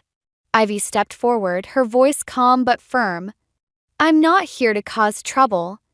I just want to understand where I come from." Lorraine's eyes softened, but the tension remained. "I knew about you, Ivy. I knew about your mother. We were friends once, but things got complicated." Nolan looked between us, his loyalty torn. "Mom, why didn't you tell us?" "I thought it was best to keep it buried," Lorraine said, tears glistening in her eyes. "I didn't want you to suffer because of your father's mistakes." The room felt like it was closing in on me, the walls pressing tighter with every word. I had brought Ivy here seeking answers, but all I found were more questions, more tangled threads in a web I couldn't unravel. Just as I was about to speak, my phone buzzed in my pocket. I glanced at the screen, my heart sinking as I read the message. "You've gone too far. Stop now or face the consequences." I showed the message to Ivy, her face paling as she read it. "Who's doing this?" she whispered, fear creeping into her voice. "I don't know," I admitted, feeling the ground shift beneath me. "But we're not safe." The realization hit me like a tidal wave. Whoever was behind these threats wasn't going to stop until we backed down. But backing down wasn't an option, not anymore. Ivy and I left the house, leaving Lorraine and Nolan to grapple with the fallout. As we walked down the street, the weight of the world pressing on our shoulders, I felt like I was teetering on the edge of a cliff. "We can't give up," Ivy said, her voice resolute despite everything. "I know," I replied, though the words felt hollow. "But I don't know what to do next." As we parted ways, I felt a sense of hopelessness settle over me. The truth was within reach, but the cost of uncovering it seemed higher than ever. My ideas of revenge and justice were crumbling under the weight of reality, and I was left questioning everything I thought I knew. Back home, I sat in the dark, the silence deafening. I was at my lowest point, the path ahead obscured by shadows and uncertainty. But somewhere in the depths of my despair, a flicker of determination sparked. I couldn't let fear dictate my actions. I had to keep pushing, keep fighting for the truth, no matter what it cost. The stakes had never been higher, and the risks were mounting. But I knew one thing for certain: I wasn't alone.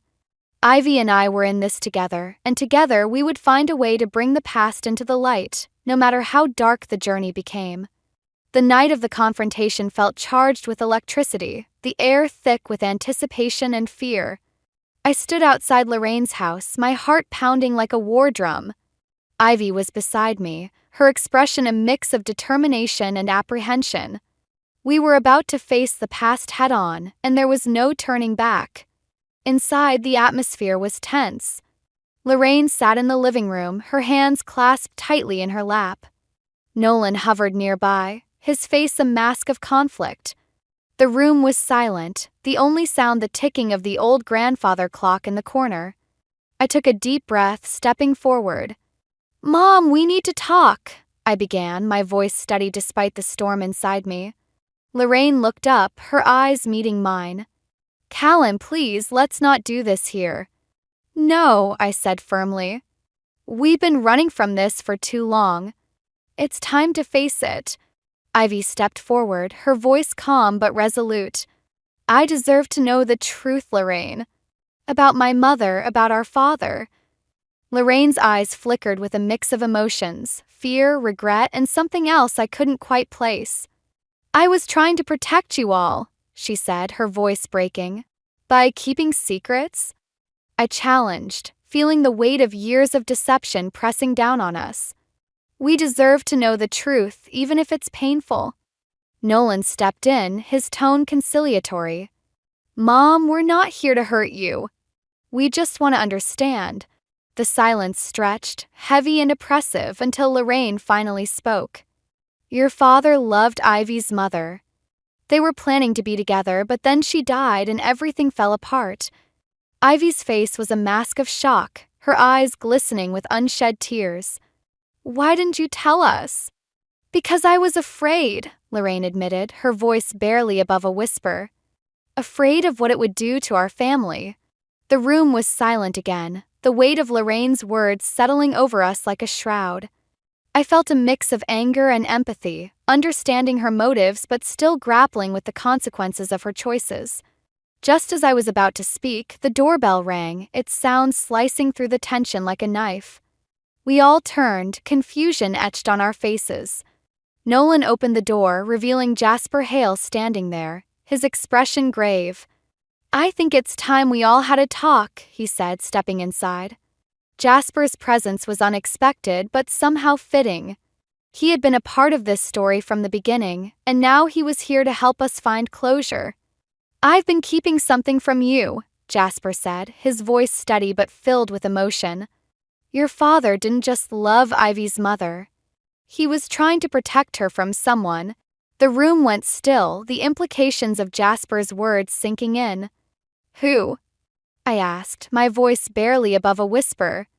Jasper hesitated, his eyes meeting Lorraine's. "Someone who didn't want their relationship to succeed. Someone who had a lot to lose if the truth came out." Lorraine's face turned pale, and for a moment I saw a flicker of fear in her eyes. "I didn't know," she said, her voice trembling. "I swear I didn't know." Truth hit me like a tidal wave. Our father's love for Ivy's mother had been a threat to someone who had gone to great lengths to keep them apart.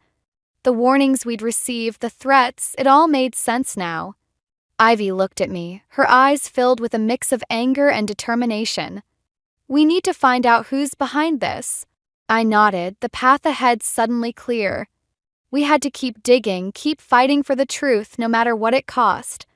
As we stood there, united in our resolve, I felt a sense of closure beginning to form. We were finally facing the truth, and though the journey was far from over, we were no longer alone. Core themes of revenge and justice had brought us to this moment, forcing us to confront the past and find a way forward. And as we prepared to face whatever lay ahead, I knew that together we could overcome anything. The days following the confrontation were a whirlwind of emotions and revelations. Ivy and I spent hours piecing together the fragments of our father's past, the puzzle slowly forming a picture that, while not perfect, was clearer than before. We'd unearthed truths that had been buried for too long, and now it was time to see what we could build from the rubble. I found myself back at Lorraine's house, the familiar surroundings now tinged with a sense of hope. Lorraine sat at the kitchen table, her expression a mix of apprehension and resolve. Nolan was beside her, his presence a steadying force. "Thank you for coming," Lorraine said, her voice soft but steady. I nodded, taking a seat across from her. "We need to talk about where we go from here." Lorraine glanced at Nolan, then back at me. "I want to make things right for all of us." Ivy arrived a few moments later, her entrance quiet but significant. She took a seat beside me, her presence a reminder of the journey we'd shared. "I've found something," she said, placing an envelope on the table. The envelope was worn, the paper yellowed with age. I recognized the handwriting immediately. It was Ivy's mother's. Lorraine's eyes widened as she picked it up, her fingers trembling slightly. "Dear Lorraine," she read aloud, her voice catching on the words. "I hope this letter finds you well. I know things have been difficult, but I want you to know that I never intended to come between you and your family. I hope one day we can find a way to heal."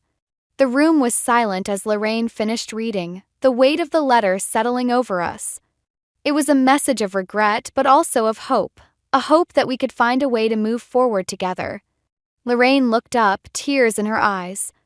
I had no idea she felt this way. I've been holding on to so much anger, and it blinded me to what really mattered. Ivy reached across the table, placing her hand over Lorraine's. "We can't change the past, but we can choose how we move forward." In that moment, I saw the possibility of reconciliation, the chance to build something new from the ashes of the past. It wouldn't be easy, but it was a start. As we talked, the conversation turned to our father, his choices, and the legacy he'd left behind. We didn't have all the answers, but we had each other, and that was enough. Later, as I stood outside with Ivy, I felt a sense of closure beginning to take root. "Do you think we'll ever know the whole story?" she asked, her gaze thoughtful. "Maybe not," I admitted, "but we've come this far. That has to count for something." We stood in silence, the weight of the journey behind us and the promise of a new beginning ahead. The themes of revenge and justice had brought us to this point, forcing us to confront the past and find a way forward. And while some questions remained unanswered, the path ahead felt brighter. As Ivy and I parted ways, I felt a newfound sense of peace. I had come searching for the truth, and while the journey had been fraught with challenges, it had also brought me closer to my family. We were no longer defined by the secrets of the past, but by the bonds we were forging in the present. As I drove home, the road stretching out before me like a promise of new beginnings, I felt a sense of gratitude for the journey we'd undertaken. Past would always be a part of us, but it no longer held the power to dictate our future. And as I pulled into my driveway, I couldn't help but wonder what lay ahead. The story of our family was still being written, and while the path was uncertain, I knew we would face it together, united by the truths we'd uncovered and the hope of what was yet to come. I never expected to hear my mother dismiss my entire existence with a single phrase. But there it was, floating through the kitchen doorway like poison gas while I stood frozen, dish towel in hand, barely breathing. "Oh, don't worry about Lila," my mother said into her phone, her voice dripping with that sugary tone she reserved for important conversations. "She's just the help around here. We need to focus on Sarah's piano recital. It could be her big break." My name is Lila, and at 22, I'd spent most of my life being my family's backbone while simultaneously being treated like their shadow. The eldest of 5 sisters, I'd changed more diapers than my mother and cooked more meals than I could count. But hearing myself reduced to just the help, that was new. That was different. I gripped the kitchen counter, my knuckles turning white. Through the doorway, I could see my mother pacing in her designer heels, gesturing animatedly as she discussed my 10-year-old sister's upcoming performance. Sarah, the golden child, the one who got private lessons while I worked part-time jobs to help pay our bills. "The dress alone is costing a fortune," Mother continued. "But Frank says it's worth every penny. You should see how she lights up on stage, Caroline. She's going to be somebody special. Unlike me, apparently." The sound of piano scales drifted down from upstairs, Sarah practicing as always. The notes felt like tiny needles in my skin now. I'd given up my own piano lessons at 12 so Sarah could start hers. "You're the big sister," Mother had said then.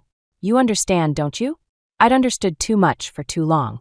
My phone buzzed in my pocket, probably another text from Nora or Elise, my younger sisters, asking when dinner would be ready.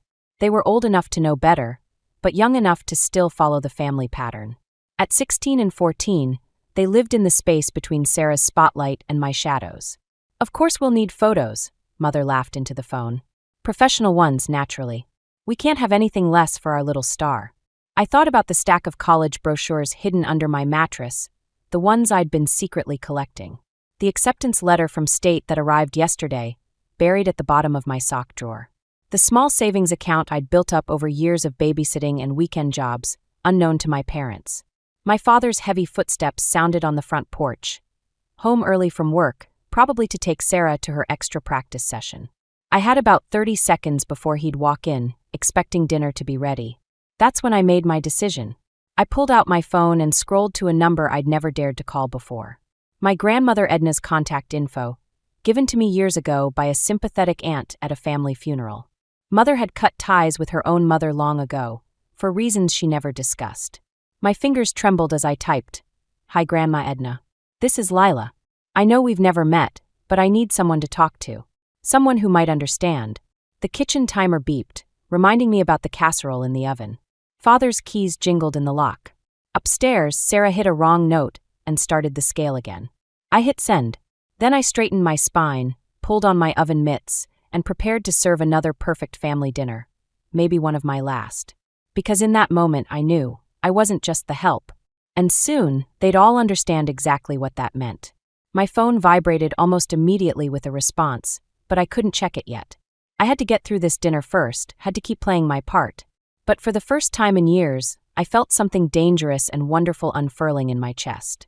Hope. Grandma Edna's response changed everything.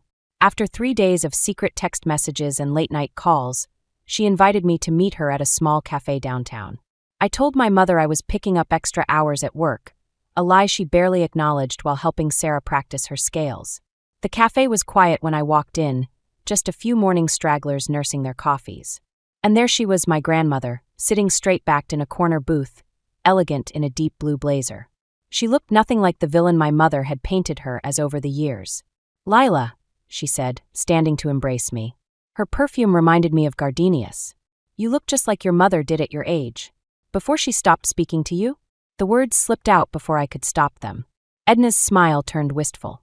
"Ah, so we're jumping right in. Good. I always preferred honest conversations." She gestured for me to sit.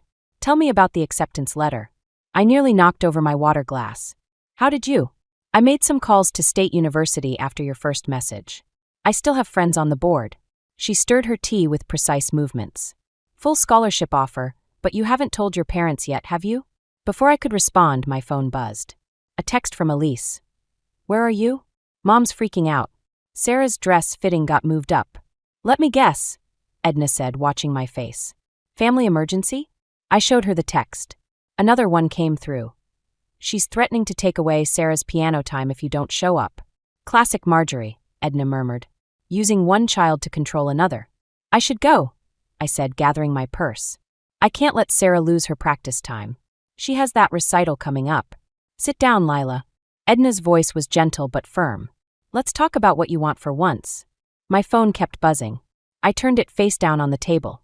"I can help you," she continued. "Not just with college. I can help you build a life that's yours." She reached into her bag and pulled out an envelope. "This is for you. A trust fund I set up when you were born. Your mother never knew about it." My hands shook as I opened it. The number on the statement made my vision blur. "But why?" "Because I saw this coming," she said simply. "I saw how Marjorie was already playing favorites with you girls. History repeating itself." She took a sip of tea. "She did the same thing to your Aunt Catherine before cutting me out of her life." I had an aunt. Mother had never mentioned a sister. The cafe door chimed. I looked up and froze. Nora stood there, her art portfolio clutched to her chest, eyes wide with recognition. "I followed you," she blurted out. "I'm sorry, but I knew something was going on and..." She looked at Edna. "You're our grandmother?" Edna's face softened. "Hello, Nora. Your artwork is extraordinary, by the way. I saw your piece in the youth gallery downtown last month." Nora's cheeks flushed. "You saw that? Mom and Dad didn't even go to the opening." "Of course they didn't," I muttered. My phone buzzed again. Mother this time. "Your selfishness is ruining Sarah's big day. Come home now." Nora read the message over my shoulder and squared her shoulders. "I'm staying here with you and Grandma Edna." Something shifted in my chest, pride, maybe, or relief. I wasn't alone anymore. Edna smiled at us both. "Well then, shall we order some real breakfast and talk about your futures?" Both of them. As we settled in to talk, I felt the weight of years of obligation starting to crack. But beneath that weight was something stronger. The foundation of a new kind of family, built on choice rather than duty. My phone kept buzzing, but for the first time in my life, I let it ring. I knew the moment I walked into our house that everything was about to explode. The acceptance letter from State University sat on the kitchen counter, torn open.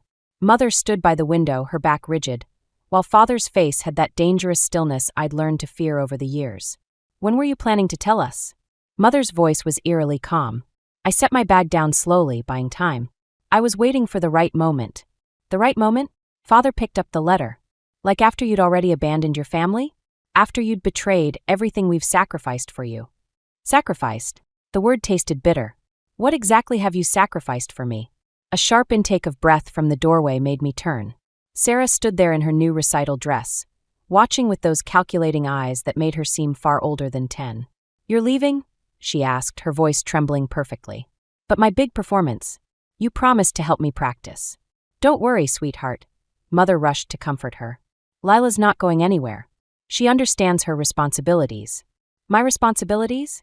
Something snapped inside me. Like being unpaid help?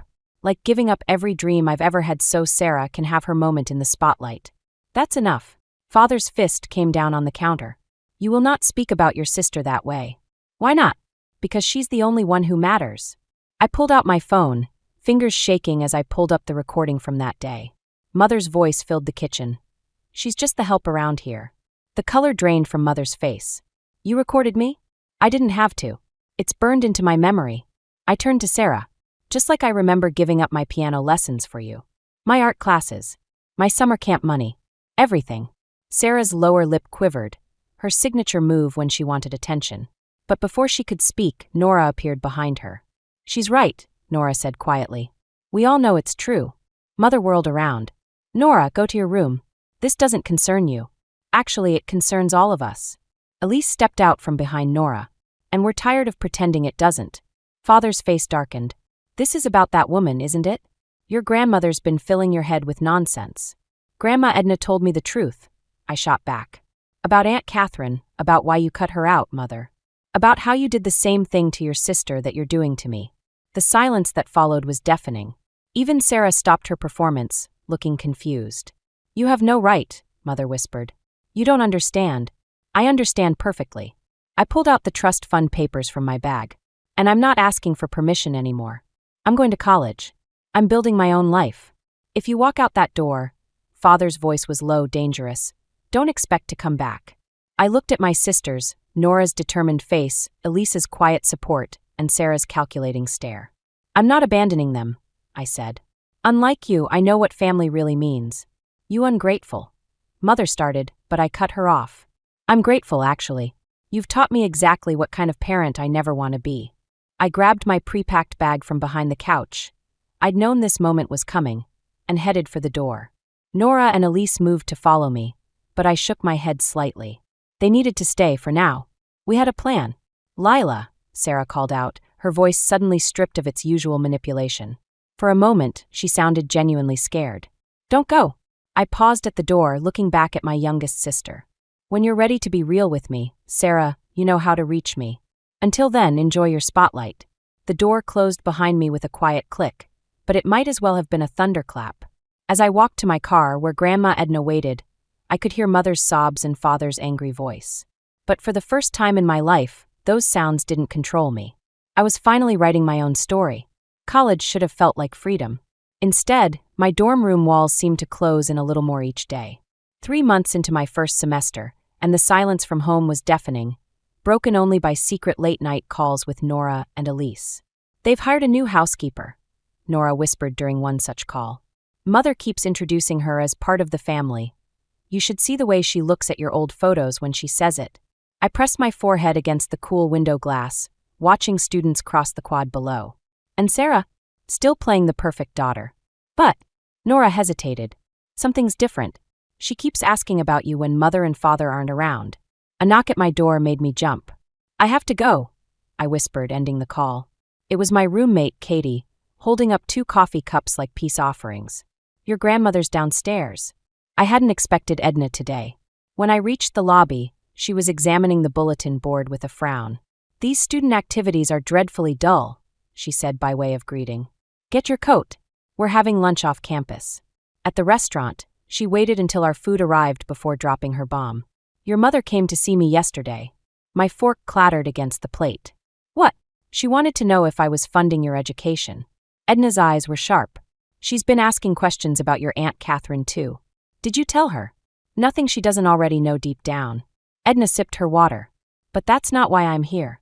Your sister Elise called me this morning. My heart stopped. Is she okay? She's fine.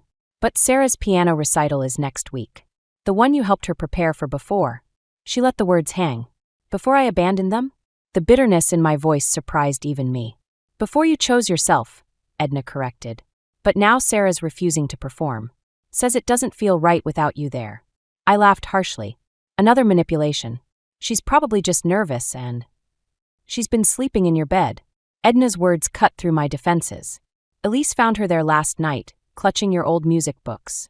The image hit me like a physical blow.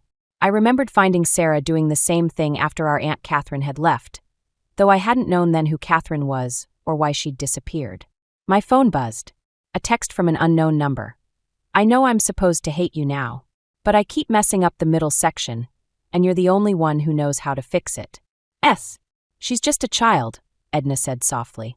A child who's realizing that being the favorite comes with its own kind of prison. Don't. I stood up abruptly. Don't make me feel guilty for finally breaking free. Guilt? Edna raised an eyebrow. No, dear. I'm suggesting you have power now. Real power. The question is, what will you do with it? Another text came through, this time from Elise. Mother's talking about sending Sarah to boarding school if she doesn't snap out of it. Please help. The familiar urge to rescue, to fix everything, rose up in my chest. But underneath it was something new, a realization that helping didn't have to mean surrendering. I need to think, I told Edna.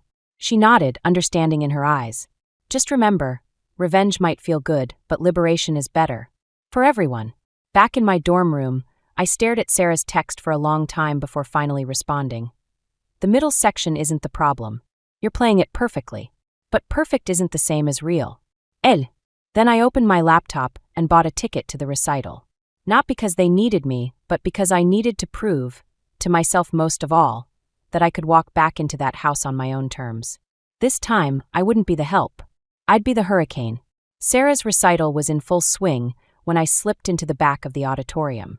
She sat at the grand piano, her white dress gleaming under the spotlight, but something was off. Her usually perfect posture was rigid, her movements mechanical. Then I saw why. Mother stood in the wings, mouthing along to every note, conducting our sister's performance like a puppet master. I hadn't planned to come backstage afterward, but Nora grabbed my arm during the applause. See this. She led me through the familiar hallways of the music school, where I'd spent countless hours practicing with Sarah. Voices echoed from the green room, Mother's shrill tone cutting through the walls. That was sloppy, Serafina. What happened to the middle section? We practiced it 100 times. I'm sorry, Sorry doesn't win competitions. Sorry doesn't get into Juilliard's youth program. Do you want to end up like Lila? I stepped into the doorway, Nora close behind. Like me? You mean independent? College-educated. Mother spun around, her face draining of color. Sarah sat on the piano bench, looking smaller than I'd ever seen her. You have no right to be here, Mother hissed. Actually, I do.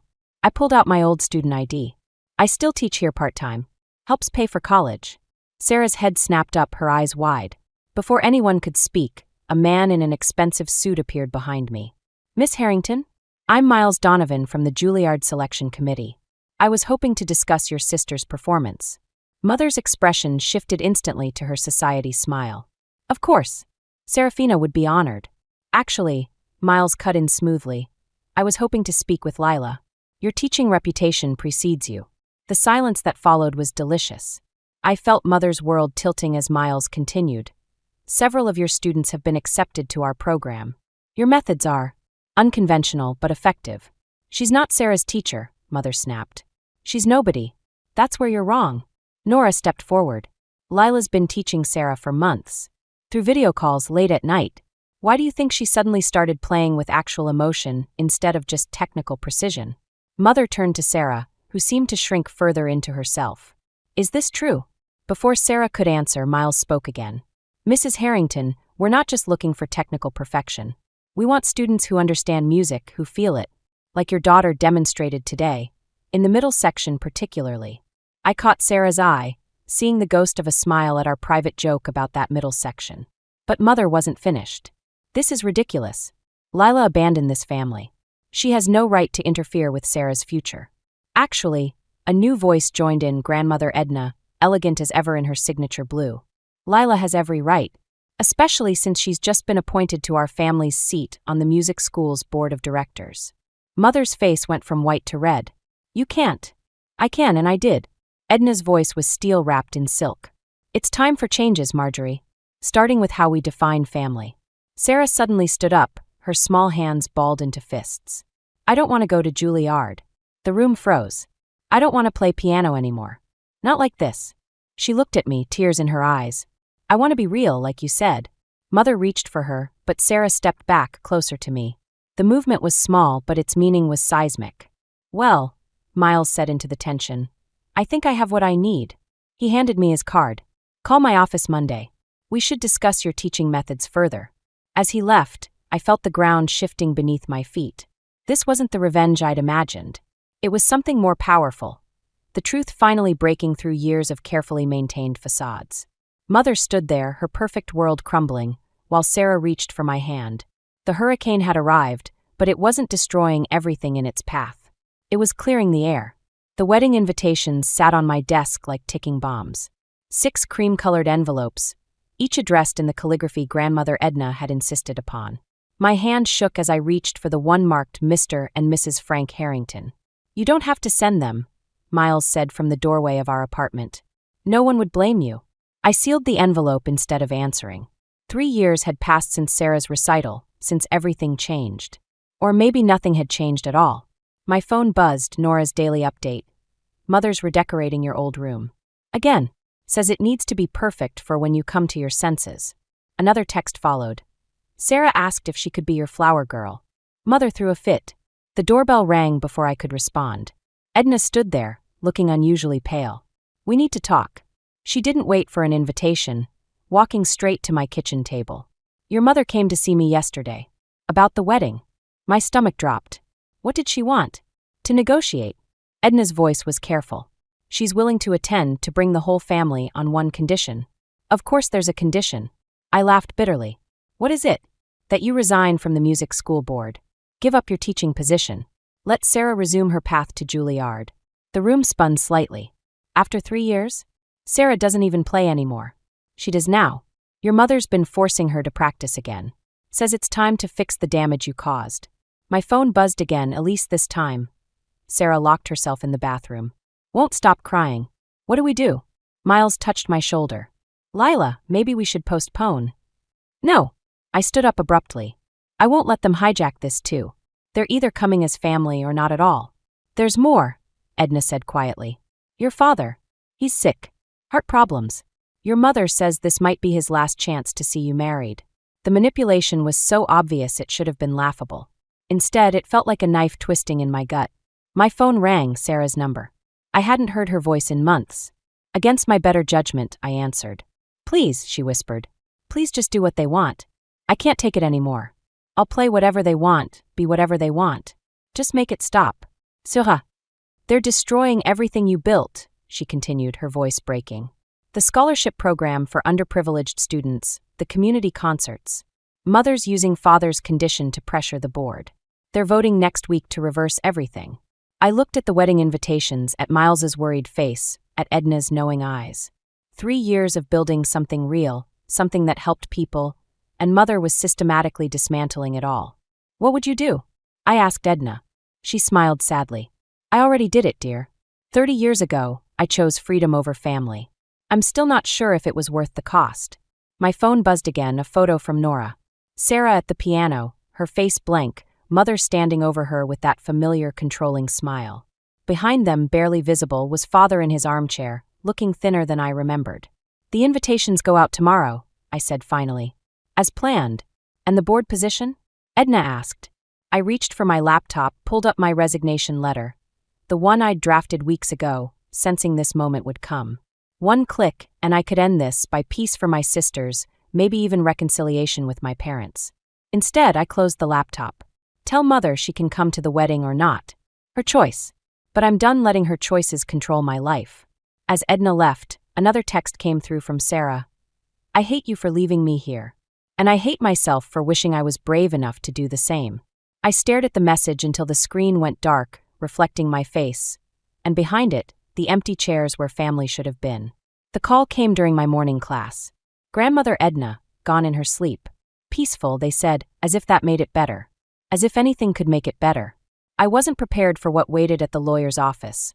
My entire family, arranged like players on a chess board.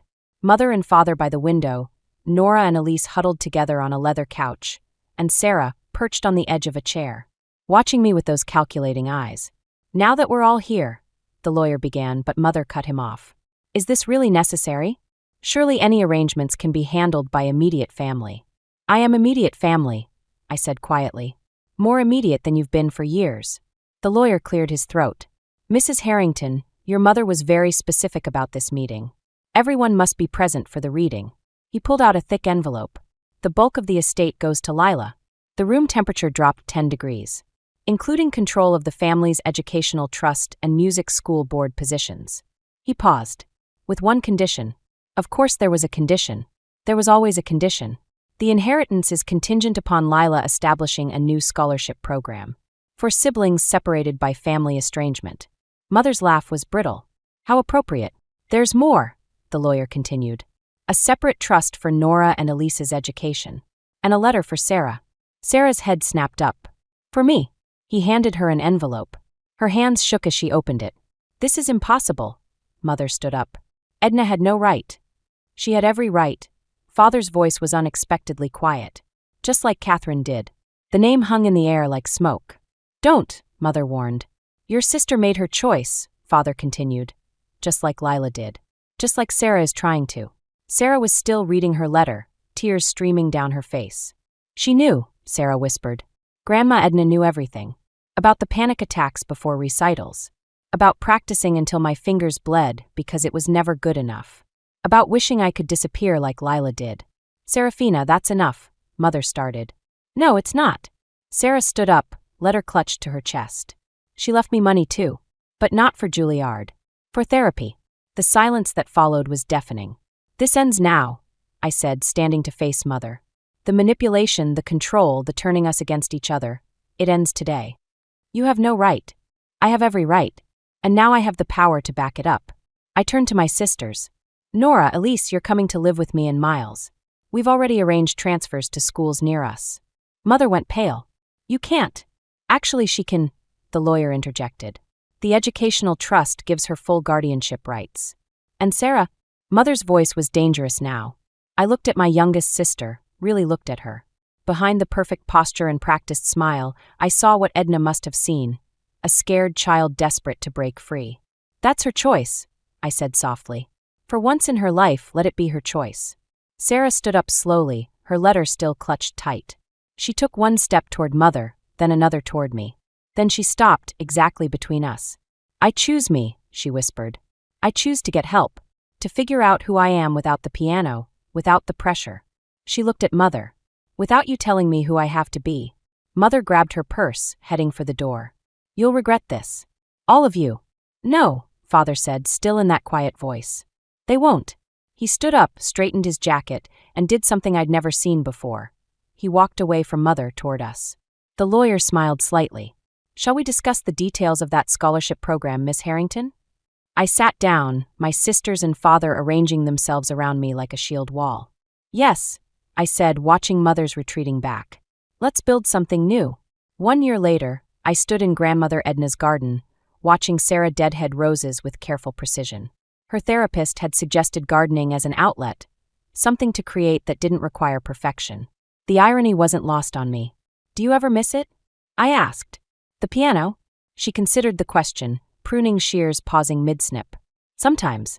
But I miss the music, not the pressure. She looked up at me. I started writing songs instead. On guitar. Is that okay? You don't need my permission, Sarah. I know. But I want your opinion.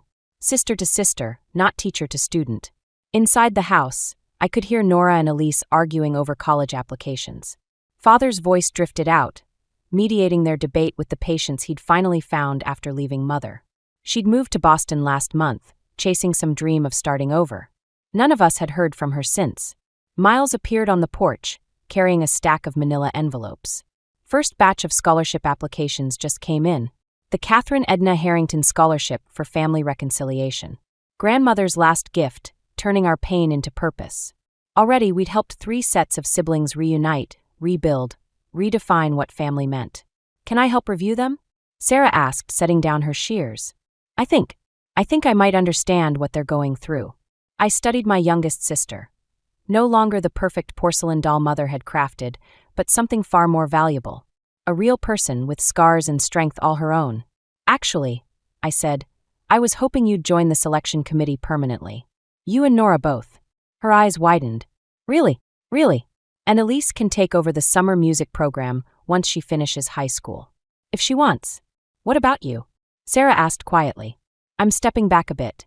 Miles and I are thinking about starting a family of our own. The words hung in the air between us, heavy with possibility and fear. Would I become like Mother? Would history repeat itself? Sarah must have read my thoughts. You're not her, she said firmly. You never were. Inside, Nora had started playing something on the old upright piano we'd rescued from storage. Not classical, but something original, wild and free and imperfect. Elise's voice joined in, followed by Father's surprised laugh. I found Mother's diary, Sarah said suddenly. From when she was my age. She wanted to be a singer, did you know that? But her parents said no. Said it wasn't proper for a Harrington. I hadn't known that. It explained so much, yet changed nothing. She sent me a text last week, Sarah continued. Asked if I'd come visit her in Boston. Just me. My hands clenched involuntarily. What did you say? I told her I'd think about it. But only if you came with me. She met my eyes. We either heal together or not at all. Miles stepped off the porch, applications tucked under his arm. First committee meeting starts in 10 minutes. You two ready? I looked at my sister, really looked at her. At the dirt under her fingernails, the sun on her face, the quiet confidence that had replaced her desperate need to please. Then at the house behind us, filled with the messy, beautiful sound of family being redefined. Almost, I said. Sarah, help me with one last rose bush. Grandma Edna always said gardens need both roots and new growth to thrive. She picked up her shears, a small smile playing at her lips. Like families. Together, we turned back to the garden, cutting away dead wood to make room for fresh blooms. Behind us, Nora's music drifted through the open windows, carrying the sound of possibility on the summer breeze. Not an ending, exactly. More like a new beginning, rooted in truth instead of pretense. In love instead of obligation. In the kind of strength that comes from being broken and rebuilding, together. Just the way Grandma Edna would have wanted it. The doorbell's shrill ring pierced through our quiet Sunday afternoon like a harbinger of doom. I froze, spatula in hand, my eyes meeting Dylan's across the kitchen island. We both knew who it was without having to check. Maybe if we're quiet, she'll go away, I whispered, hope flickering in my chest.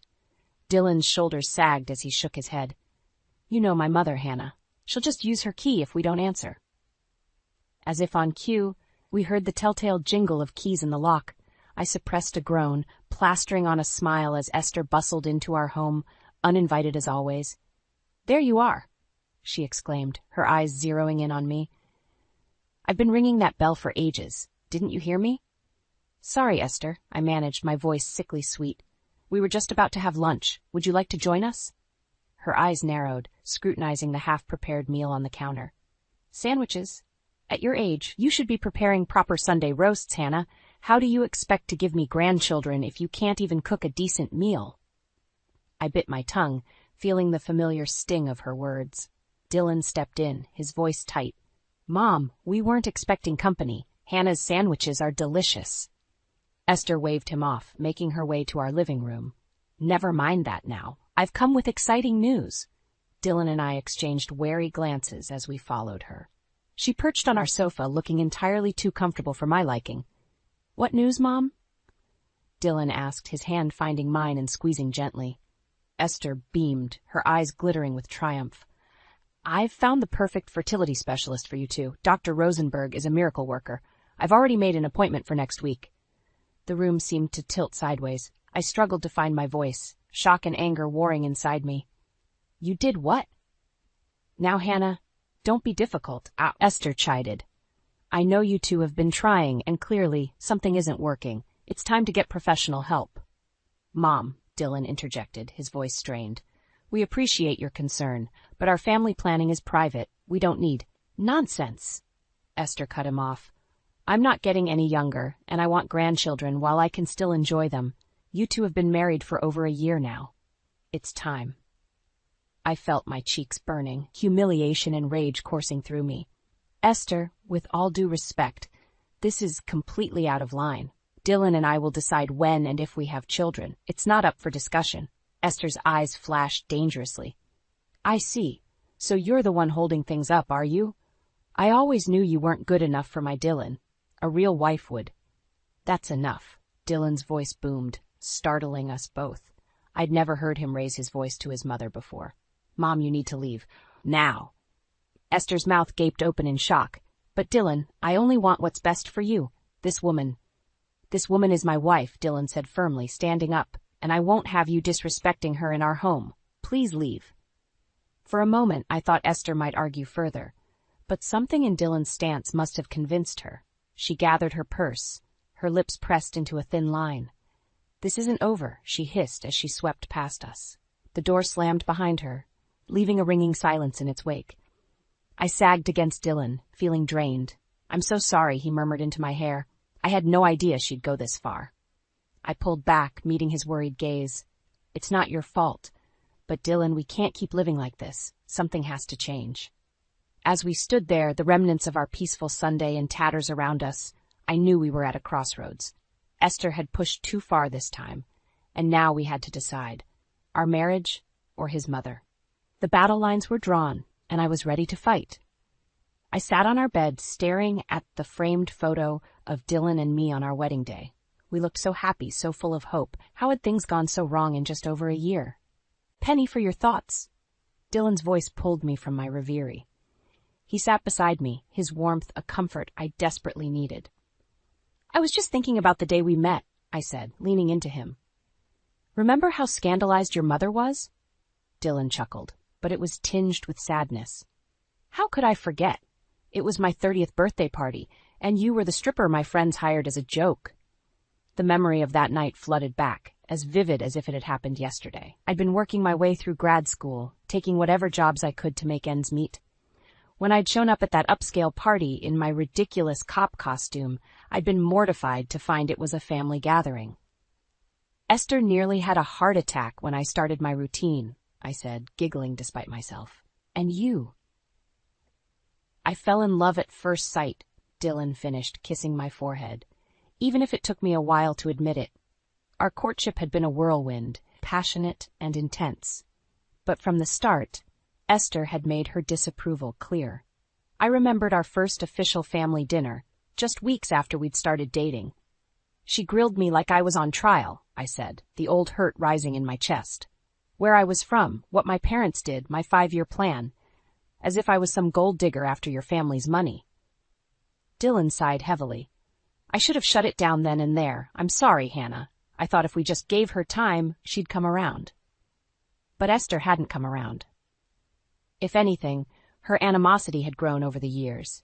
Every milestone in our relationship had been met with her thinly veiled disapproval. Our engagement announcement had been particularly painful. Do you remember what she said when you told her we were getting married? I asked, though I knew Dylan would never forget. His jaw clenched. She said I was throwing my life away on some floozy who would never fit into our world, that I'd regret it for the rest of my life. The words still stung, even now. I wanted so badly for her to like me, Dylan. I tried everything, cooking her favorite meals, asking for her advice, even offering to plan the wedding her way. But nothing was ever good enough. You shouldn't have had to try so hard, Dylan said, his voice thick with emotion. You're amazing just as you are. If she can't see that, it's her loss. I turned to face him, cupping his cheek in my hand. I love you for saying that. But Dylan, we can't keep living like this. Your mother's behavior is getting worse, not better. That stunt she pulled today with the fertility doctor, it's just the beginning. Dylan nodded, his expression grave. I know. I've been thinking about it all afternoon. Hannah, I think we need to set some boundaries with my mother. Firm ones. My heart raced at his words. Was he really suggesting what I thought he was? What kind of boundaries? For starters, no more unannounced visits. And if she can't treat you with respect, She's not welcome in our home at all." His voice was steady, but I could see the pain in his eyes. "It's not going to be easy, but our marriage has to come first." I felt a mix of relief and trepidation wash over me. "Are you sure? She's your mother, Dylan. I don't want to come between you." "You're not," he said firmly. "She's the one driving a wedge between us. It's time I stood up to her, for both our sakes." As we sat there, the weight of his decision hanging between us, my phone buzzed with a text. It was from my sister, Sadie. 911. "Need to talk. Can you come over?" I showed Dylan the message, concern creasing his brow.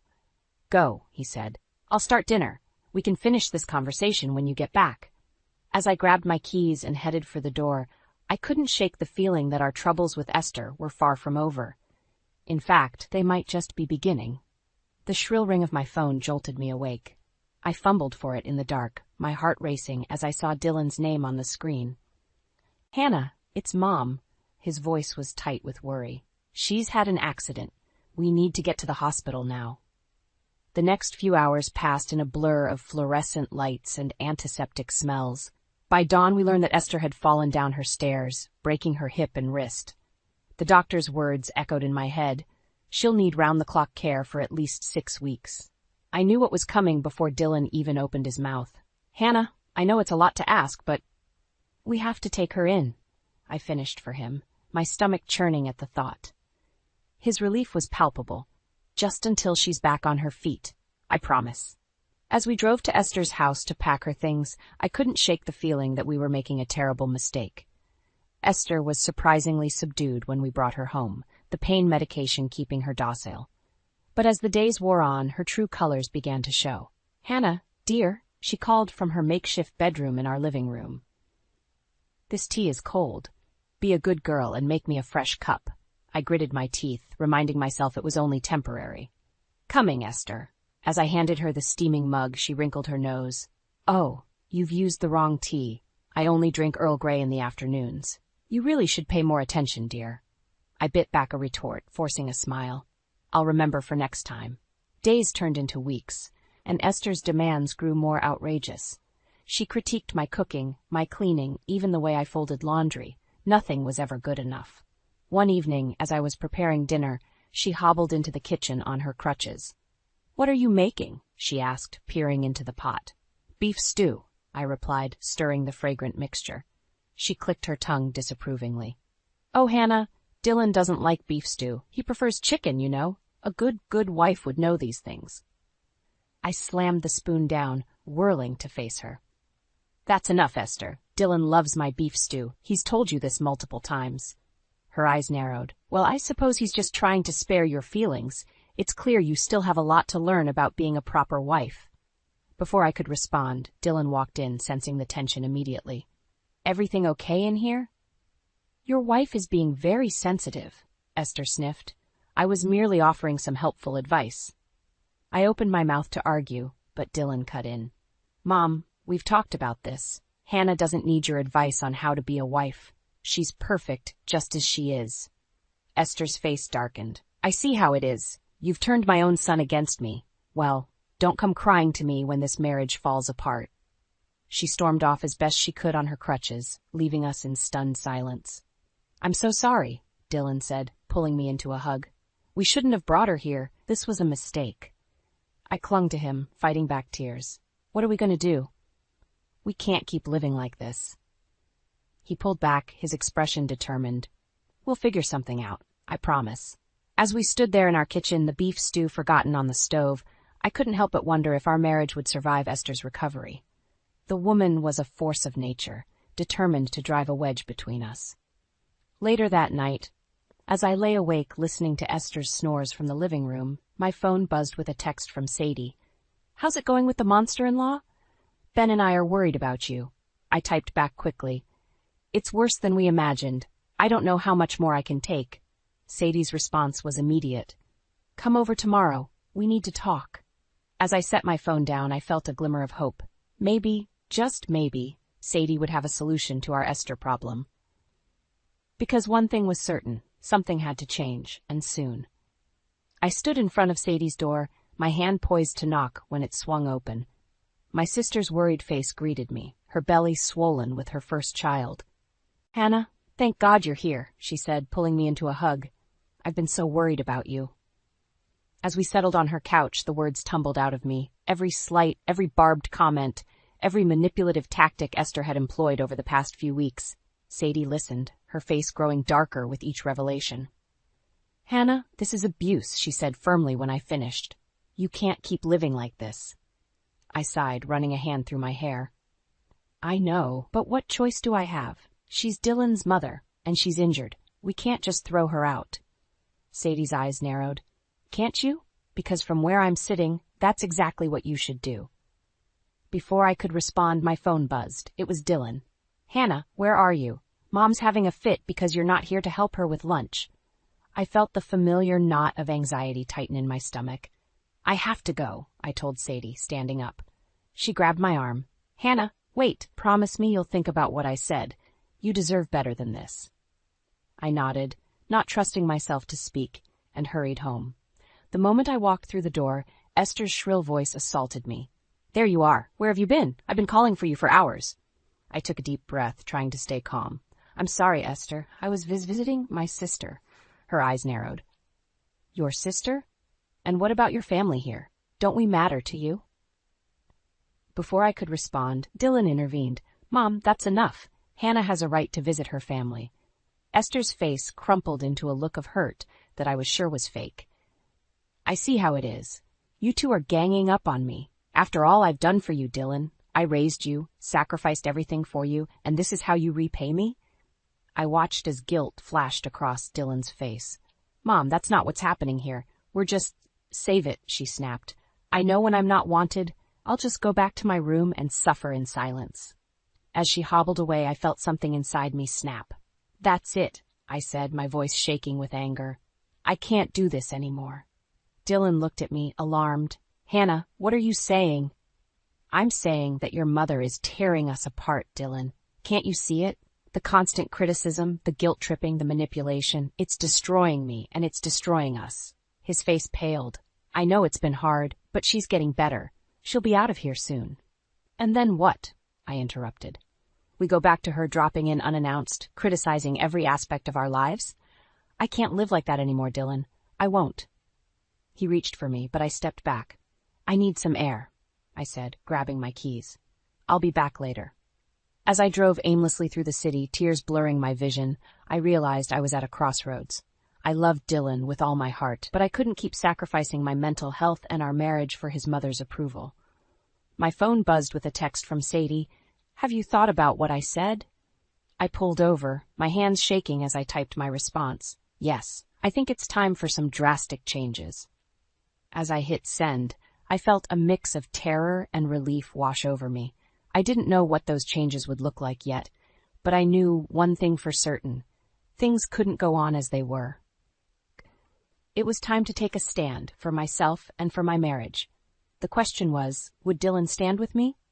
I sat in my car, parked outside our house, gathering the courage to go inside. The sun had long since set, and I knew Dylan must be worried sick. Taking a deep breath, I stepped out and walked to the door. The moment I entered, Dylan engulfed me in a tight embrace. "Hannah, where have you been? I've been calling for hours." "I'm sorry," I whispered, my voice hoarse from crying. I couldn't be here anymore." He pulled back, his eyes searching mine. "What's going on? Talk to me, please." I took a shaky breath. "Dylan, I can't do this anymore. Living with your mother, it's killing me. It's killing us." His face fell. "I know it's been tough, but she's family. We can't just abandon her." "Can't we?" I asked, my voice rising. "Because that's exactly what she's doing to me, to us. Every day she chips away at our marriage, at my self-esteem. I'm drowning, Dylan." He ran a hand through his hair, frustration evident in every line of his body. "What do you want me to do, Hannah? She's my mother." "And I'm your wife," I shouted, surprising us both with my vehemence. "I need you to choose, Dylan, me or her." The silence that followed was deafening. I could see the conflict raging in Dylan's eyes, and for a moment I feared I'd pushed too far. Then from behind us came Esther's voice. "So this is how it's going to be. You're going to let this woman turn you against your own mother?" We whirled around to find Esther standing in the hallway, her face a mask of righteous indignation. "Mom, please," Dylan began, But Esther cut him off. No, I want to hear what she has to say. Esther spat, her eyes boring into me. Go on, Hannah. Tell me how I'm ruining your perfect little life. Something inside me snapped. All the pent-up frustration, anger, and hurt came pouring out. You want to know? Fine, you're a manipulative, controlling woman who can't stand the idea that your son has a life outside of you. You've done nothing but criticize and belittle me from the moment we met. You've tried to sabotage our marriage at every turn. And I'm done. I'm done trying to win your approval. I'm done walking on eggshells in my own home. Esther's face turned an alarming shade of red. How dare you speak to me like that? Dylan, are you going to let her talk to your mother this way? We both turned to Dylan, who looked shell-shocked. I don't know what to say, he stammered. Then let me make it simple for you, I said, my voice trembling. Either she goes or I do. I can't live like this anymore, Dylan. I won't. The silence that followed was oppressive. I could see the war raging behind Dylan's eyes, torn between his love for me and his sense of duty to his mother. Finally, he spoke. Mom, I think it's time for you to go home. Esther's gasp was audible. Dylan, you can't be serious after everything I've done for you. I am serious, Dylan said, his voice growing stronger. Hannah's right. This situation isn't healthy for anyone. We'll help you get settled back at your place, but you can't stay here anymore. Esther's face crumpled, tears welling in her eyes. For a moment, I almost felt sorry for her. Almost. Fine, she spat. I see how it is. I'll go pack my things. As she hobbled away, Dylan turned to me, his eyes filled with a mix of relief and pain. Hannah, I'm so sorry. I had no idea it had gotten this bad. Can you forgive me? I felt the tension in my body start to uncoil. It's a start, I said, offering him a small smile. But we have a lot to talk about. As we stood there, the weight of what had just happened settling over us, I realized this was just the beginning. We had a long road ahead of us, but for the first time in months I felt hope. We had taken the first step towards reclaiming our life together, and I was determined to see it through. The morning after our confrontation with Esther, Dylan and I sat at our kitchen table, the air heavy with unspoken words. I clutched my coffee mug, my knuckles white with tension. We need to talk about what happens next, I said, breaking the silence. Dylan nodded, his face etched with worry. I know. I've been thinking about it all night. Hannah, I'm so sorry for not seeing how bad things had gotten. I should have protected you better. I reached across the table, taking his hand. We both let it go on for too long, but now we have a chance to make things right. Just then, a sharp knock at the door made us both jump. Dylan went to answer it, and I heard Esther's voice, shrill and demanding. Dylan, we need to talk, alone. My stomach clenched as Dylan let her in. Esther's eyes narrowed when she saw me, but she addressed Dylan as if I wasn't there. I've been thinking about what happened last night, she said. And I've decided to forgive you both for your outburst. I'm willing to give Hannah another chance. I felt my blood begin to boil, but before I could speak, Dylan surprised me. No, Mom, he said firmly. There's nothing to forgive. Hannah was right about everything she said last night. Esther's face contorted with shock. What are you saying? Dylan took a deep breath. I'm saying that your behavior towards Hannah, towards our marriage, has been unacceptable. It stops now. But Dylan, Esther protested, her voice taking on a wheedling tone. I'm your mother. Everything I've done has been for your own good. No, Dylan countered, his voice growing stronger. It's been for your own good. You've tried to control every aspect of my life, and I've let you, but not anymore. I watched in awe as my husband, the man who had always tried to keep the peace, finally stood up to his mother. Esther's face hardened. I see, so this is how it's going to be? You're choosing her over your own mother? I'm choosing my wife, my marriage, and my future, Dylan said. And if you can't respect that, then yes, I'm choosing Hannah over you. Esther turned to me, her eyes blazing with fury. You, she hissed. You've turned my son against me. I'll never forgive you for this. I stood up, my own anger rising to meet hers. I didn't turn Dylan against you, Esther. You did that all on your own. For a moment I thought she might lunge at me, but instead she turned back to Dylan, tears welling in her eyes. After everything I've sacrificed for you, she said, her voice trembling. This is how you repay me? Dylan's resolve seemed to waver for a moment, and I held my breath. But then he squared his shoulders. I'm grateful for everything you've done for me, Mom. But I'm an adult now, with a wife and a life of my own. If you can't accept that, then I think it's best if we don't see each other for a while. Esther's face crumpled. You don't mean that. You can't mean that. I do, Dylan said softly. I'm sorry, Mom, but this is how it has to be. With a final, venomous glare at me, Esther stormed out, slamming the door behind her. The silence that followed was deafening. Dylan stood there, staring at the closed door, his shoulders slumped. I approached him cautiously. Dylan, are you okay? He turned to me, his eyes filled with a mix of pain and relief. I think so. I can't believe I actually did that. I pulled him into a tight embrace. I'm so proud of you, I whispered. As we stood there holding each other, I felt a weight lift from my shoulders, but a nagging worry persisted. Had we truly seen the last of Esther's interference? Or was this just the calm before an even bigger storm? Little did I know, our confrontation with Esther was far from over. In fact, the worst was yet to come. The weeks following our confrontation with Esther were blissfully quiet. Dylan and I relished our newfound peace, slowly rebuilding our life together. But as I pushed my shopping cart through the supermarket aisles, a nagging feeling of unease gnawed at me. Hannah, over here, Sadie called, waving from the produce section. Her newborn, Lily, slept peacefully in a carrier strapped to her chest. I smiled, steering my cart towards them. How's motherhood treating you? Sadie beamed. Exhausting, but amazing. How are things with you and Dylan? Better, I admitted. It's like we can finally breathe again. As we chatted, comparing diaper brands and swapping recipe ideas, I felt a sense of normalcy I hadn't experienced in months. Maybe, just maybe, we had finally put the Esther drama behind us. That's when I heard it, a shrill, all-too-familiar voice that made my blood run cold. You ungrateful little hussy.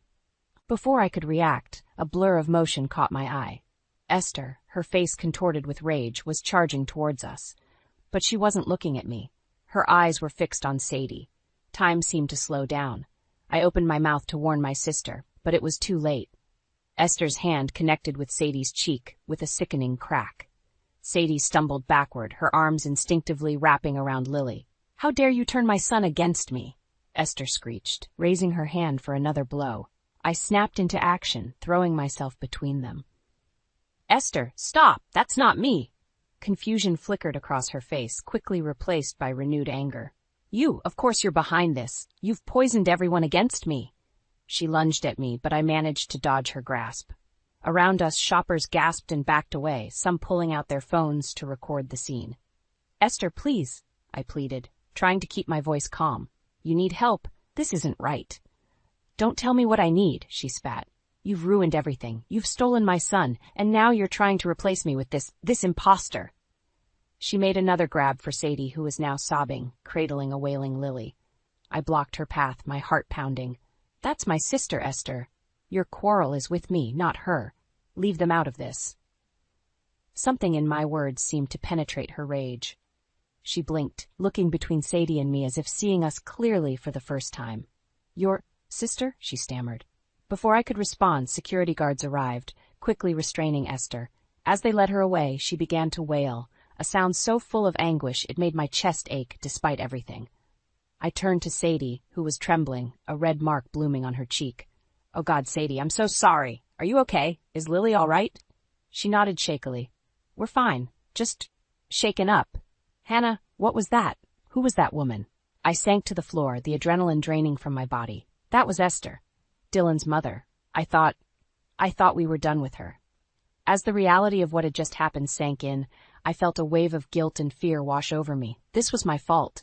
My problems had spilled over, hurting my sister and her innocent baby. We need to call the police, I said, my voice hollow, and Dylan. Oh God, how am I going to tell Dylan? Sadie knelt beside me, wrapping her free arm around my shoulders. We'll figure it out together. You're not alone in this, Hannah. As we sat there on the cold tile floor, surrounded by spilled groceries and gawking onlookers, I realized the truth of her words. I wasn't alone, but I also knew that this was far from over. Esther's actions had escalated beyond anything I could have imagined, and I feared what she might do next. The battle lines were drawn, and there was no going back now. It was time to end this, once and for all. The fluorescent lights of the courthouse seemed to buzz with the same nervous energy that thrummed through my veins.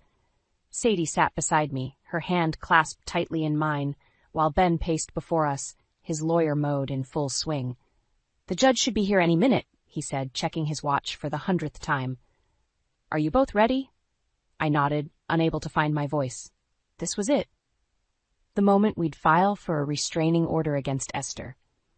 The thought of facing her again made my stomach churn, but I knew it was necessary. Just then the courtroom doors burst open.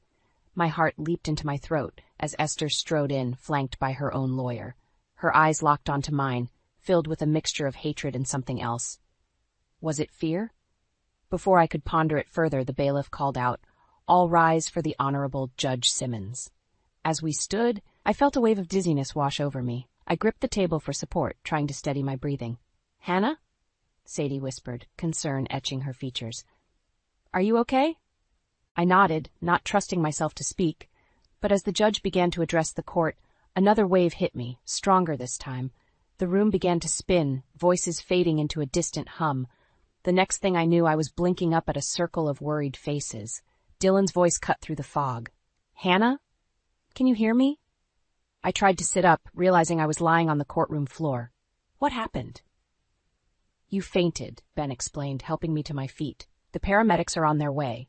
As I regained my bearings, I noticed Esther standing off to the side, her face pale and drawn. For the first time since I'd known her, she looked human. The judge's voice rang out. "Given the circumstances, we'll reconvene next week. Mrs. Walker, please seek medical attention immediately." As Dylan helped me out of the courtroom, I heard footsteps behind us. To my shock, it was Esther. "Hannah," she said, her voice trembling. I'm sorry for everything." I stared at her, unable to process her words. Was this another manipulation? But then I saw it in her eyes. Genuine remorse. The realization hit me like a tidal wave. This woman, who had caused us so much pain, was just as broken and scared as the rest of us. "Esther," I began, but she cut me off. "No, please. Let me finish. Seeing you collapse, it made me realize how much damage I've done. To you, to Dylan, to your family. I've been so consumed by my own fears and insecurities that I couldn't see the pain I was causing. I'll drop all charges and accept whatever restraining order you file. You deserve peace." Tears welled in my eyes as I looked at Dylan, seeing my own conflicted emotions mirrored in his face. "Mom," he said softly, "we don't want to cut you out of our lives completely, but things need to change. We need boundaries, and we need you to respect them." Esther nodded, tears streaming down her face. "I understand. I'll do whatever it takes. I don't want to lose my family." As we stood there, the weight of years of conflict seeming to lift, I felt another wave of dizziness, but this time it was accompanied by a sudden realization. "Dylan," I gasped, grabbing his arm. I think I'm pregnant." His eyes widened in shock, then joy. Even Esther's face lit up with genuine happiness. In that moment, surrounded by the people who had been at the center of this storm, I felt a profound sense of peace wash over me. We had a long road ahead. Healing takes time, and trust needs to be rebuilt. But for the first time, I could see a future where we all coexisted, not in perfect harmony, but with understanding and respect. As Dylan wrapped his arms around me, his hand resting protectively on my stomach, I knew that this baby, conceived amid such turmoil, would be born into a family that had weathered the storm and come out stronger. Our journey wasn't over, but a new chapter was beginning, and this time we'd write it together. I stared at my reflection in the gallery window, adjusting the collar of my blazer one last time. The bright lights inside illuminated my artwork, casting long shadows across the polished floor. In less than an hour, I'd be unveiling my first solo exhibition, Fragments of Memory, a collection that had taken me 2 years to complete. My name is Quinn, and this was supposed to be the biggest night of my life. Funny how the universe has its own plans. "Everything looks perfect, sweetheart," my grandmother Helen said, appearing beside me. She reached up to smooth a stray strand of hair from my face, just like she'd done since I was little. "Samuel, doesn't she look beautiful?" My grandfather nodded, his eyes crinkling with pride. "Just like her grandmother," he said, making Helen blush. Even after 45 years of marriage, they still acted like teenagers sometimes. Mr. Jameson, my art teacher and mentor, was directing the final placement of a large canvas. Quinn, come here moment. I think we should adjust the lighting on the empty chair. That piece was the centerpiece of my exhibition, a stark painting of an abandoned dining room chair, surrounded by scattered photographs and letters. Most viewers would see it as a commentary on loss and absence. Only my grandparents knew its true meaning. The first guests were starting to arrive when I heard a familiar voice that made my blood run cold. Darling, the composition is divine. You always did have your mother's eye for drama.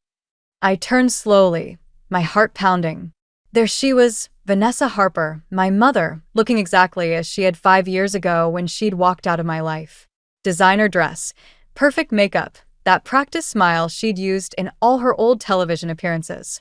Behind her stood my father, Ethan, shifting uncomfortably like he always did in her presence. What are you doing here? I managed to say, my voice barely above a whisper. Oh, sweetie, Vanessa laughed, moving toward me with open arms. Did you really think I'd miss my only daughter's first gallery opening? The critics are already buzzing about you online. This could be huge for us. I stepped back, bumping into a pedestal. Us. Of course. The prodigal daughter of former starlet Vanessa Harper, emerging from obscurity to carry on the family legacy. The press will eat it up. She turned to the growing crowd, her voice carrying across the gallery. Everyone, I'm so proud to introduce my talented daughter. Stop.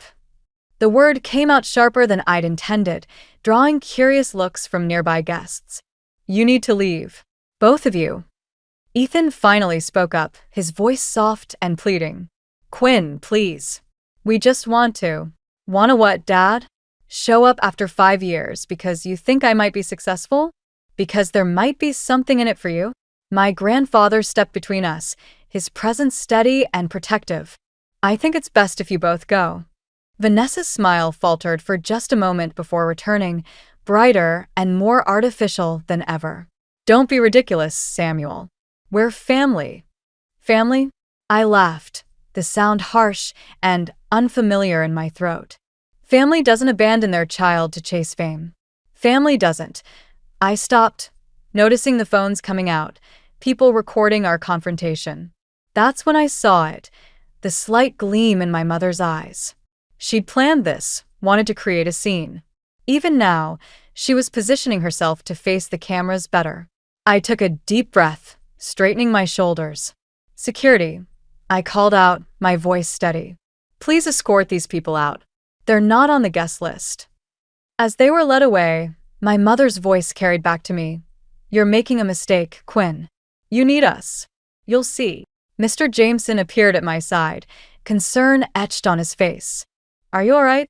I looked at the growing crowd, at my grandparents' worried faces, at the paintings that told the story of my abandonment and recovery.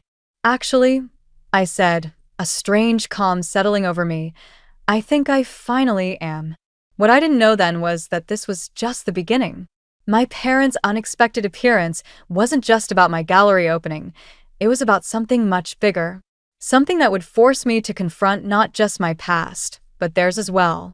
The morning after the gallery opening, I sat at my grandparents' kitchen table, scrolling through social media. Videos of last night's confrontation had already gone viral. Rising artist dramatically confronts celebrity mother at exhibition opening. The headlines made me sick. Don't torture yourself, dear, Grandmother Helen said, sliding a cup of coffee in front of me. Those vultures will move on to something else soon enough. I closed my laptop, but not before catching a glimpse of my mother's latest Instagram post. A carefully staged photo of her looking wistfully at one of my paintings, captioned, "A mother's love never dies." #ProudMama, #artistic legacy. She's already doing interviews, Grandfather Samuel said, walking in with the morning paper. Local news is eating it up. The coffee turned bitter in my mouth. Of course she is. A memory surfaced, sharp and clear as glass, me at 16, crouched outside my parents' bedroom door, listening to them argue. She's perfect for this, Ethan. My mother had insisted. Teen artist with a tragic backstory, daughter of former star Vanessa Harper? The networks will fight over it. She's our daughter, Van, not a marketing opportunity. Don't be naive. This could put us back on top. I've already talked to some producers about a reality show. That was the night before they left. Before they abandoned me with nothing but a note saying they needed to focus on their careers. Before my grandparents took me in and showed me what real family meant. My phone buzzed, a text from Mr. Jameson. Turn on channel 7 now. Grandfather Samuel grabbed the remote. There she was, my mother, perfectly composed in a morning show interview. Always knew Quinn had inherited my creative spirit, she was saying, dabbing at dry eyes with a tissue. When I stepped back from the spotlight to nurture her talent. Stepped back. I stood up so quickly my chair toppled over. She disappeared for 5 years. And now, seeing her success, it validates every sacrifice we made as parents. The host leaned forward sympathetically. But Quinn seemed quite upset at the gallery opening. There are videos circulating. Oh, you know artists. Vanessa laughed airily. So emotional, so dramatic. She gets that from me too. But family is family. In fact, we're planning a very special collaboration. I grabbed my phone, fingers shaking as I dialed the station's number. To my surprise, they put me through immediately live. We have Quinn Harper herself on the line, the host announced. Quinn, your mother was just telling us about your upcoming collaboration? I took a deep breath, feeling my grandparents' supportive presence behind me. There is no collaboration. My mother abandoned me 5 years ago. She's lying to you, just like she's been lying to everyone. Dead silence in the studio. Then my mother's voice, honey sweet. Quinny, sweetheart, I know you're hurt, but don't sweetheart me. You left me. You and Dad walked out without even saying goodbye. The only reason you're here now is because you smell money and fame. That's not true. Ethan, tell her. She looked around frantically. Where's Ethan? That's when I noticed it too. My father hadn't been in any of the interviews. Wasn't beside her now. Something felt off about that. The host was trying to regain control of the situation, but I wasn't finished. You want to talk about family? My real family is right here. My grandparents who picked up the pieces when you shattered them. They're the ones who deserve credit for any success I have. I hung up before they could respond, my hands trembling. The studio erupted into chaos on screen. Well, Grandfather Samuel said quietly, that was quite something. My phone started buzzing with notifications. Among them was a text from an unknown number. We need to talk. Dad. Attached was a photo, documents I'd never seen before, with my mother's signature at the bottom. The date caught my eye, 5 years ago, the day before they left. Whatever game my mother was playing, there was more to this story than I knew. And maybe my father was finally ready to tell me the truth. I met my father at a small coffee shop across town, far from anywhere my mother might show up. He looked older than at the gallery, hunched over his cup like it was keeping him upright. The documents he'd texted about were spread on the table between us. Your mother signed away her parental rights, he said without preamble. 5 years ago, right before we left. I stared at the papers, my coffee going cold. What? There was a reality show deal. They wanted to feature you, the talented teenage artist, daughter of a former star. But you had to be. He swallowed hard. You had to be under her complete control. No joint custody, no interference from me. And you just let her? I fought it. That's why we really left, not because of careers, but because I threatened to expose the whole thing. He pulled out another document, hands shaking. She had dirt on me. Things that would have ruined any chance I had of custody. The bell above the door chimed.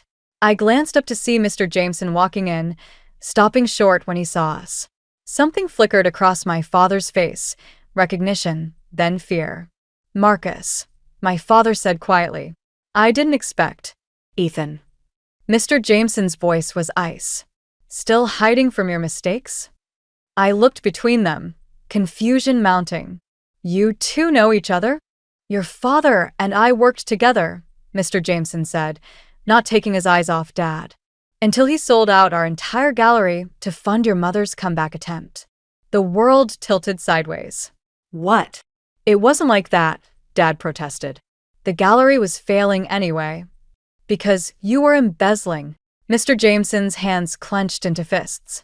Artists lost their life's work. People lost their jobs. And you just disappeared. I felt sick. Is that what Mom had on you? Is that why you left?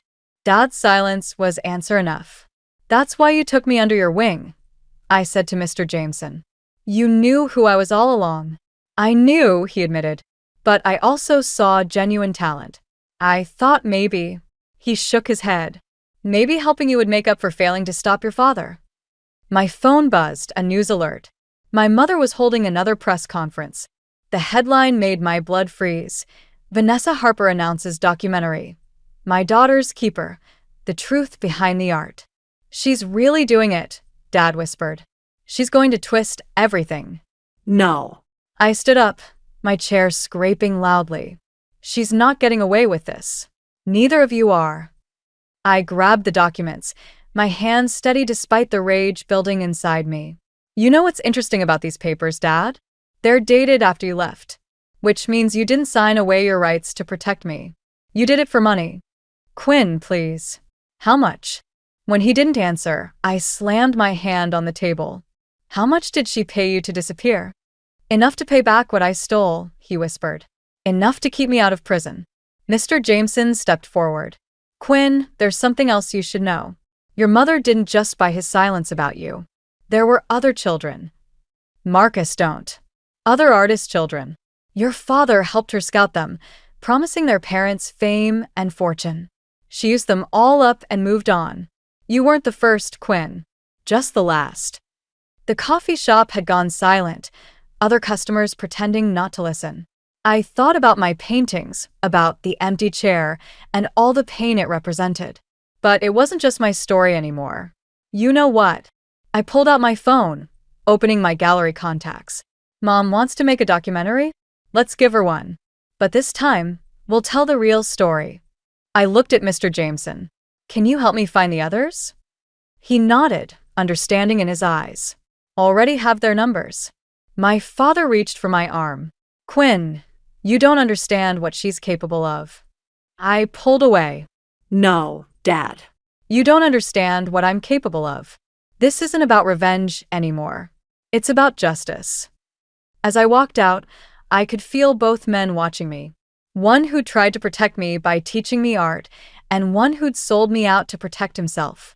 Both had shaped who I'd become. And now I was going to use everything they'd taught me to bring the truth to light. The first victim I met was named Sarah. She sat across from me in my studio, fingers tracing the rim of her coffee cup, looking exactly like the child in the photograph Mr. Jameson had shown me. Except she wasn't 12 anymore, and her eyes weren't filled with stars. Your mother promised me a singing career, she said quietly. Said I had raw talent, just needed the right guidance. My parents spent their life savings on her exclusive mentorship program. I nodded, my paintbrush moving across the canvas between us. How long? 2 years. Then she told my parents I wasn't marketable enough. Too plain. Sarah's laugh was hollow.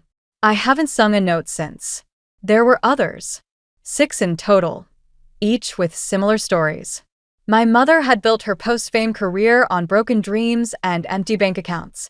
And my father had helped her do it. My phone buzzed, another message from Dad. I'd gotten dozens since our coffee shop confrontation, each one more desperate than the last. I ignored it, just like all the others. Quinn. My grandmother's voice carried up the stairs. You have a visitor. I expected another of my mother's victims. Instead, a sharply dressed woman stood in our living room, a leather briefcase in hand. I represent Vanessa Harper's legal team, she said, not waiting for introductions. We understand you're gathering stories about our client. We'd like to discuss terms. My grandfather stepped forward. Terms? A settlement. Very generous. In exchange for signing an NDA. She pulled out a document. Mrs. Harper is willing to get out. The words came out before I could stop them. The lawyer blinked. Miss Harper, I don't think you understand. This offer is proof I'm getting close to something she's afraid of. I moved to the door. holding it open. Tell my mother she can keep her money. I'm not interested in being silenced. After she left, my grandmother touched my arm. Are you sure about this, dear? These people, they have resources. So, do I. I showed her my phone, dozens of messages from other victims who'd seen my social media posts. And I have the truth. My studio phone rang the gallery. Quinn, there's someone here asking about your work. Says she's a producer. I'll be right there.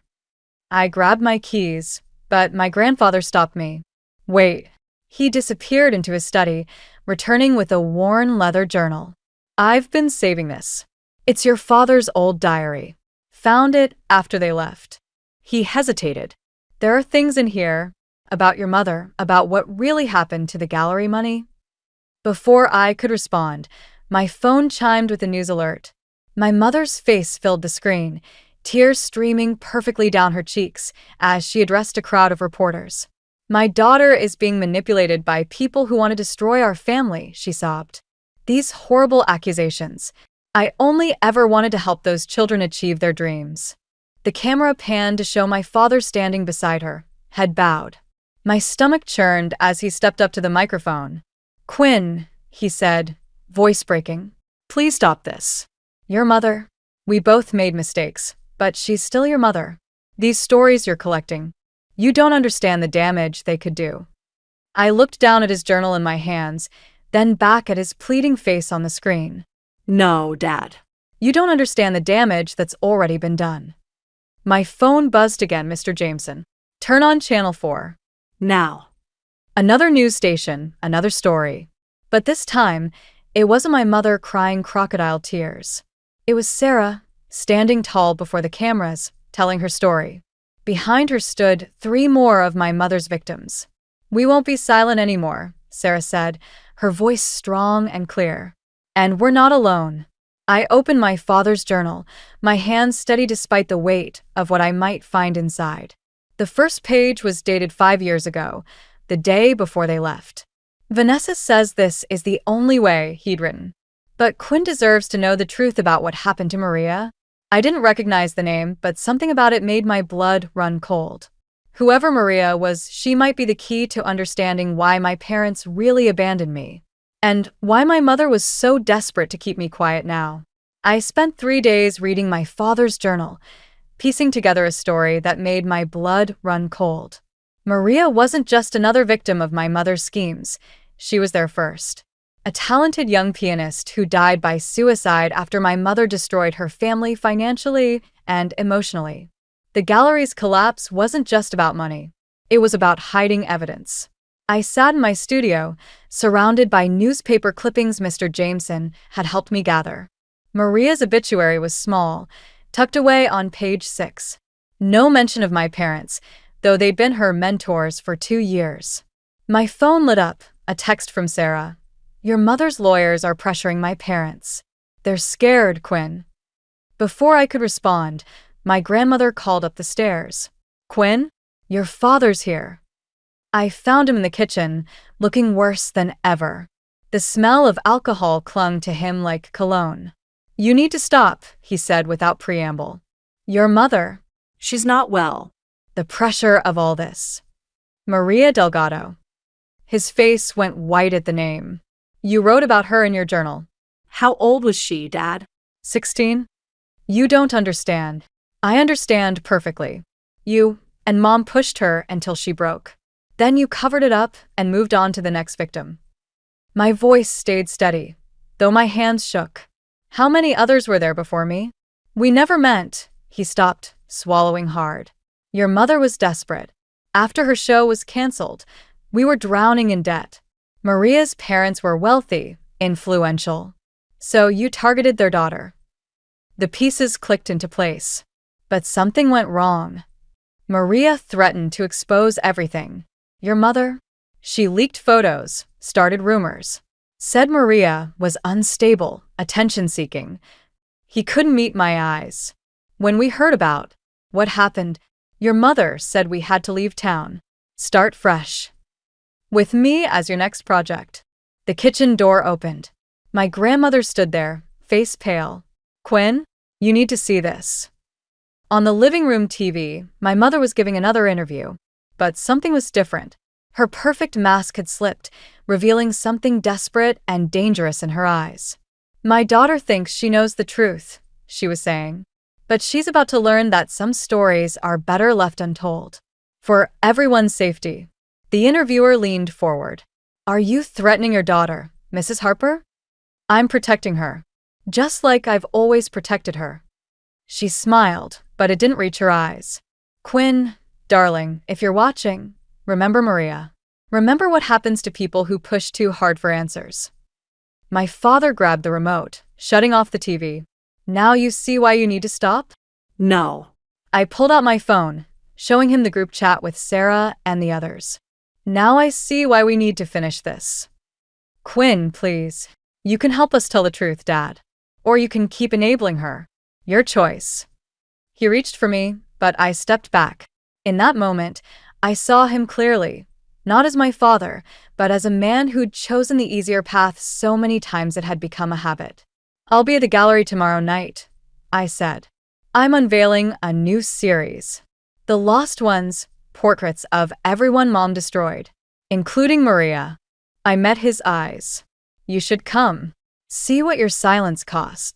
She'll try to stop you. I'm counting on it. After he left, my grandmother touched my shoulder. Are you sure about this? Your mother. That wasn't just a threat. She looked desperate. I finished.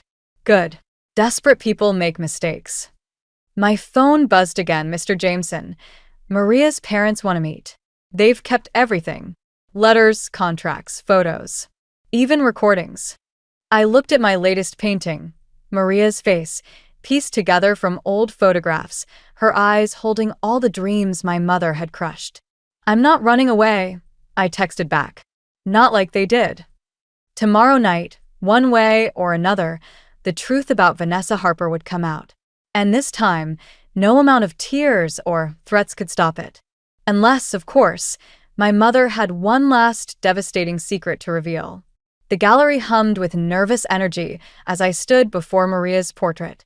Her parents had arrived early, clutching a manila envelope full of evidence. They looked smaller than I'd imagined, worn down by years of grief and silence. She would have been 26 this year, Mrs. Delgado whispered, touching the canvas. The doors burst open. My mother swept in, flanked by lawyers and camera crews. She'd timed it perfectly, just as the main crowd was arriving. Quinn, darling. She approached with open arms, playing to the cameras. What a powerful piece. You've captured her spirit beautifully. Don't. My voice shook. Don't pretend you care about Maria. Of course I care. She turned to the cameras. Maria was like a daughter to me. Her tragic struggle with mental illness. Lies. Mrs. Delgado stepped forward. You destroyed our daughter. Security moved toward the commotion, but my mother raised her hand. It's fine. Poor woman. Maria's death affected her deeply. She's never accepted the truth. That's when I saw my father slip in through the side door, looking haunted. He carried something, a small recorder. The truth? I gestured to the wall of portraits. Like the truth about Sarah? About all of them? Quinn. My mother's voice dropped, though her smile remained. Think carefully about what you're doing. Some truths are better left in the dark. Mr. Jameson emerged from the crowd. Like the truth about the gallery money? About how you and Ethan. Enough. For a split second, her mask slipped. Quinn, you have 5 minutes to shut this down or what? I pressed play on my phone. Maria's voice filled the gallery, a recording from the Delgado's evidence. Her tearful voice describing the manipulation, the threats, the blackmail. My mother's face went white. Turn that off. Make me. She lunged for my phone, but I stepped back. In her desperation to grab it, she knocked over an easel. The crash silenced the room. You ungrateful little. She caught herself, aware of the cameras. I gave you everything. Everything. And this is how you repay me. You gave me nothing. I helped Mrs. Delgado up from where she'd been pushed. You took. That's all you've ever done. I protected you. She was unraveling now, her carefully constructed facade cracking. You want to know the truth? Fine. Tell them, Ethan. Tell them what really happened to the gallery money. My father stepped forward, recorder in hand. Nu, Vanessa. No more lies. He pressed play. My mother's voice filled the room. The girl's becoming a problem. If Maria talks, we lose everything. Better to discredit her now, while we still can.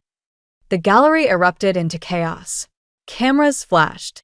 Reporters shouted questions. Through it all, my mother stood frozen, staring at my father with pure hatred. You recorded me? Her voice was deadly quiet. I recorded everything. He looked at me. I'm sorry, Quinn. I should have done this years ago. My mother's laugh was chilling. You think this changes anything? You're just as guilty as I am. And Quinn. She pulled out her phone.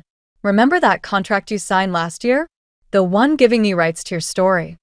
My blood ran cold. In the aftermath of the first gallery showing, she convinced me to sign something. I'd been so overwhelmed, I barely read it. You don't own just your story anymore, darling. Her smile was victorious. You own nothing. Check your accounts. I pulled out my phone with trembling hands. My accounts were empty. My recent sales, my savings, all gone. A mother must protect her investments. She turned to the cameras. My daughter is clearly unstable, just like poor Maria. She needs help, not an audience. Security was moving in again, but this time they were coming for me. Wait, I started, but my voice was lost in the chaos. My mother's words carried over the noise. I'm sorry, everyone, but this exhibition is canceled. My daughter will be taking some time to focus on her health. As they led me toward the exit, I caught a glimpse of Maria's portrait. In the harsh gallery lights, her eyes seemed to follow me, filled with a warning I was too late to heed. I'd thought I was exposing the truth. Instead, I'd walked right into my mother's trap. 3 days after the gallery disaster, I sat in my emptied studio, surrounded by blank walls where my paintings had hung. My mother had moved quickly, using her legal team to seize everything. The media painted me as unstable, following her carefully crafted narrative. The door creaked open. Quinn. My father's voice hesitant. We need to talk. About what? How you waited until she destroyed everything before showing that recording. He stepped inside, looking more sober than I'd seen him in years. There's something you don't know. About Maria? And about your mother. Before he could continue, my phone buzzed, Mr. Jameson. Turn on the news. Now. My mother's face filled the screen, but something was wrong. Her perfect mask had cracked completely. She was outside the police station, reporters swarming. Mrs. Harper, what's your response to the leaked emails? No comment. She tried to push through them. Is it true you fabricated evidence against Maria Delgado? Did you knowingly commit fraud? My father's hand tightened on his phone. He sent everything? All the emails, the recordings, the financial records. Everything. You what? Your mother. He swallowed hard. She didn't just drive Maria to suicide. She orchestrated it. Created fake messages, planted evidence. Made it look like Maria was unstable. The studio door burst open. My mother stood there. Mascara streaked down her face. You treacherous bastard. It's over, Van. My father stepped between us. No more lies. Over? She laughed, high and brittle. Nothing's over. Quinn signed everything over to me. Her work, her rights, her story. Actually, Mr. Jameson appeared behind her. She didn't. He held up a document. The contract Quinn signed? It required a witness. I was there that day. That's not my signature. My mother's face went pale. Of course it is. You. I'm left-handed, Vanessa. That signature was written by a right-handed person. He smiled grimly. Amateur mistake. She lunged for the paper, but my father caught her arm. Enough. Let go of me. She struggled. Quinn, baby, you can't let them do this. Everything I did for us. For your future. My future? I gestured to the empty studio. You mean your future. just like with Maria and Sarah and all the others. It was never about us. It was always about you. You ungrateful little. She broke free, grabbing a palette knife from my workbench. I made you. I can unmake you. Everything happened at once. My father moved to stop her. Mr. Jameson shouted. And I stayed perfectly still, meeting her wild eyes. Do it, I said quietly. Show everyone exactly who you are. Her hand trembled. In that moment, I saw something I'd never seen before: fear. Not of consequences or exposure, but of irrelevance. Of being seen for what she truly was. The palette knife clattered to the floor. Mrs. Harper? A police officer appeared in the doorway. We need you to come with us. As they led her away, she turned back one last time. Quinn, I just wanted to be remembered. I'll remember you, Mom. We all will. Just not the way you wanted. After she was gone, my father picked up the palette knife. Quinn, I know I can never make up for. Stop. I took the knife from him. You finally chose the right side. That's something. Mr. Jameson cleared his throat. The Delgados are waiting downstairs. With the press. They want to tell their story, all of it, but they want you there. I looked around my empty studio, then at the blank canvas on my easel. Actually, I have a better idea. I picked up my brush. It was time to paint one last portrait, not of who my mother pretended to be, but of who she really was. A warning, a memorial, and maybe, somewhere beneath the pain and betrayal, a daughter's final attempt to understand the woman who gave her life, then tried to take it away. Sometimes the truest art comes from our deepest wounds. And I had enough material to last a lifetime. 1 year later, I stood in a different gallery, surrounded by a new collection of paintings. The Price of Fame had become my most successful exhibition yet, touring across the country. The centerpiece wasn't Maria's portrait anymore, it was my mother's. I'd painted her as I last saw her, mascara-streaked, desperate, holding that palette knife. But behind her, I'd added shadows of all the lives she'd touched: Maria, Sarah, the others. Their faces emerged from the darkness, watching. It's haunting, my father said quietly, appearing beside me. He looked healthier now, 6 months sober. Have you heard from her? Last week. I adjusted a frame slightly. She wrote from prison. Said she's finally ready to tell her story. The real one this time. And I told her someone already had. The exhibition had become more than art, it was a movement. Other victims of similar schemes had come forward, sharing their stories. Sarah was singing again, performing at small venues. The Delgados had started a foundation in Maria's name. My grandmother touched my shoulder. Your grandfather's waiting in the car. Ready for dinner? Almost. I walked to the back room, where a single painting hung away from the others. It showed a young girl at a kitchen table, drawing while an older couple watched with pride. Simple. Peaceful. real. That's my favorite, Mr. Jameson said, joining me. It shows where your true strength came from. I've been thinking about taking it down, I admitted. Maybe it's time to stop telling this story. Is that what you want, or what you think you should want? Before I could answer, a commotion erupted from the main gallery. A familiar voice, though weaker than I remembered. Please, I just want to see it. 5 minutes.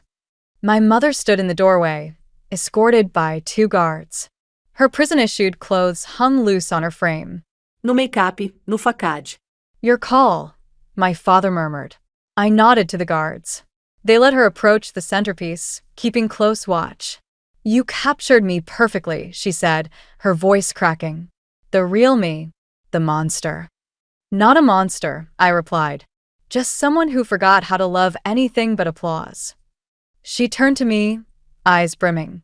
I've been writing, in prison, about everything. The truth this time. She swallowed hard. Would you read it? Not for publicity or redemption. Just so you understand. I studied her face, really looked at it, perhaps for the first time. Behind the desperation, I saw something new. Something that might have been remorse. I'll think about it. She nodded, accepting this small mercy. As the guards led her away, she stopped at the family portrait in the back room. "They gave you what I couldn't," she whispered. "Thank you for showing me that." After she was gone, my father touched the frame of his own portrait, the one where he finally stood up to her. "Some stories don't have clean endings," he said. "No," I agreed, "but they have true ones." My phone buzzed, a message from Sarah. Her first EP was releasing next month. She wanted me to design the cover art. "Ready for dinner?" My grandmother called again. I took one last look at my mother's portrait. Tomorrow, I'd start a new collection. Something different. Something about healing, maybe, or growth. But tonight, coming, Grandma. Tonight was for family, the real kind, built on love rather than ambition. As we drove home, I thought about the blank canvases waiting in my studio. They didn't feel like accusations anymore or weapons. They felt like possibilities. My mother's manuscript would arrive next week. I hadn't decided if I'd read it. Some truths need time, and some wounds need distance before they can heal. But I had time now. And distance. And most importantly, I had a voice that was finally completely my own. The story wasn't over. It never really is when family's involved. But at least now I could paint it honestly, shadows and all.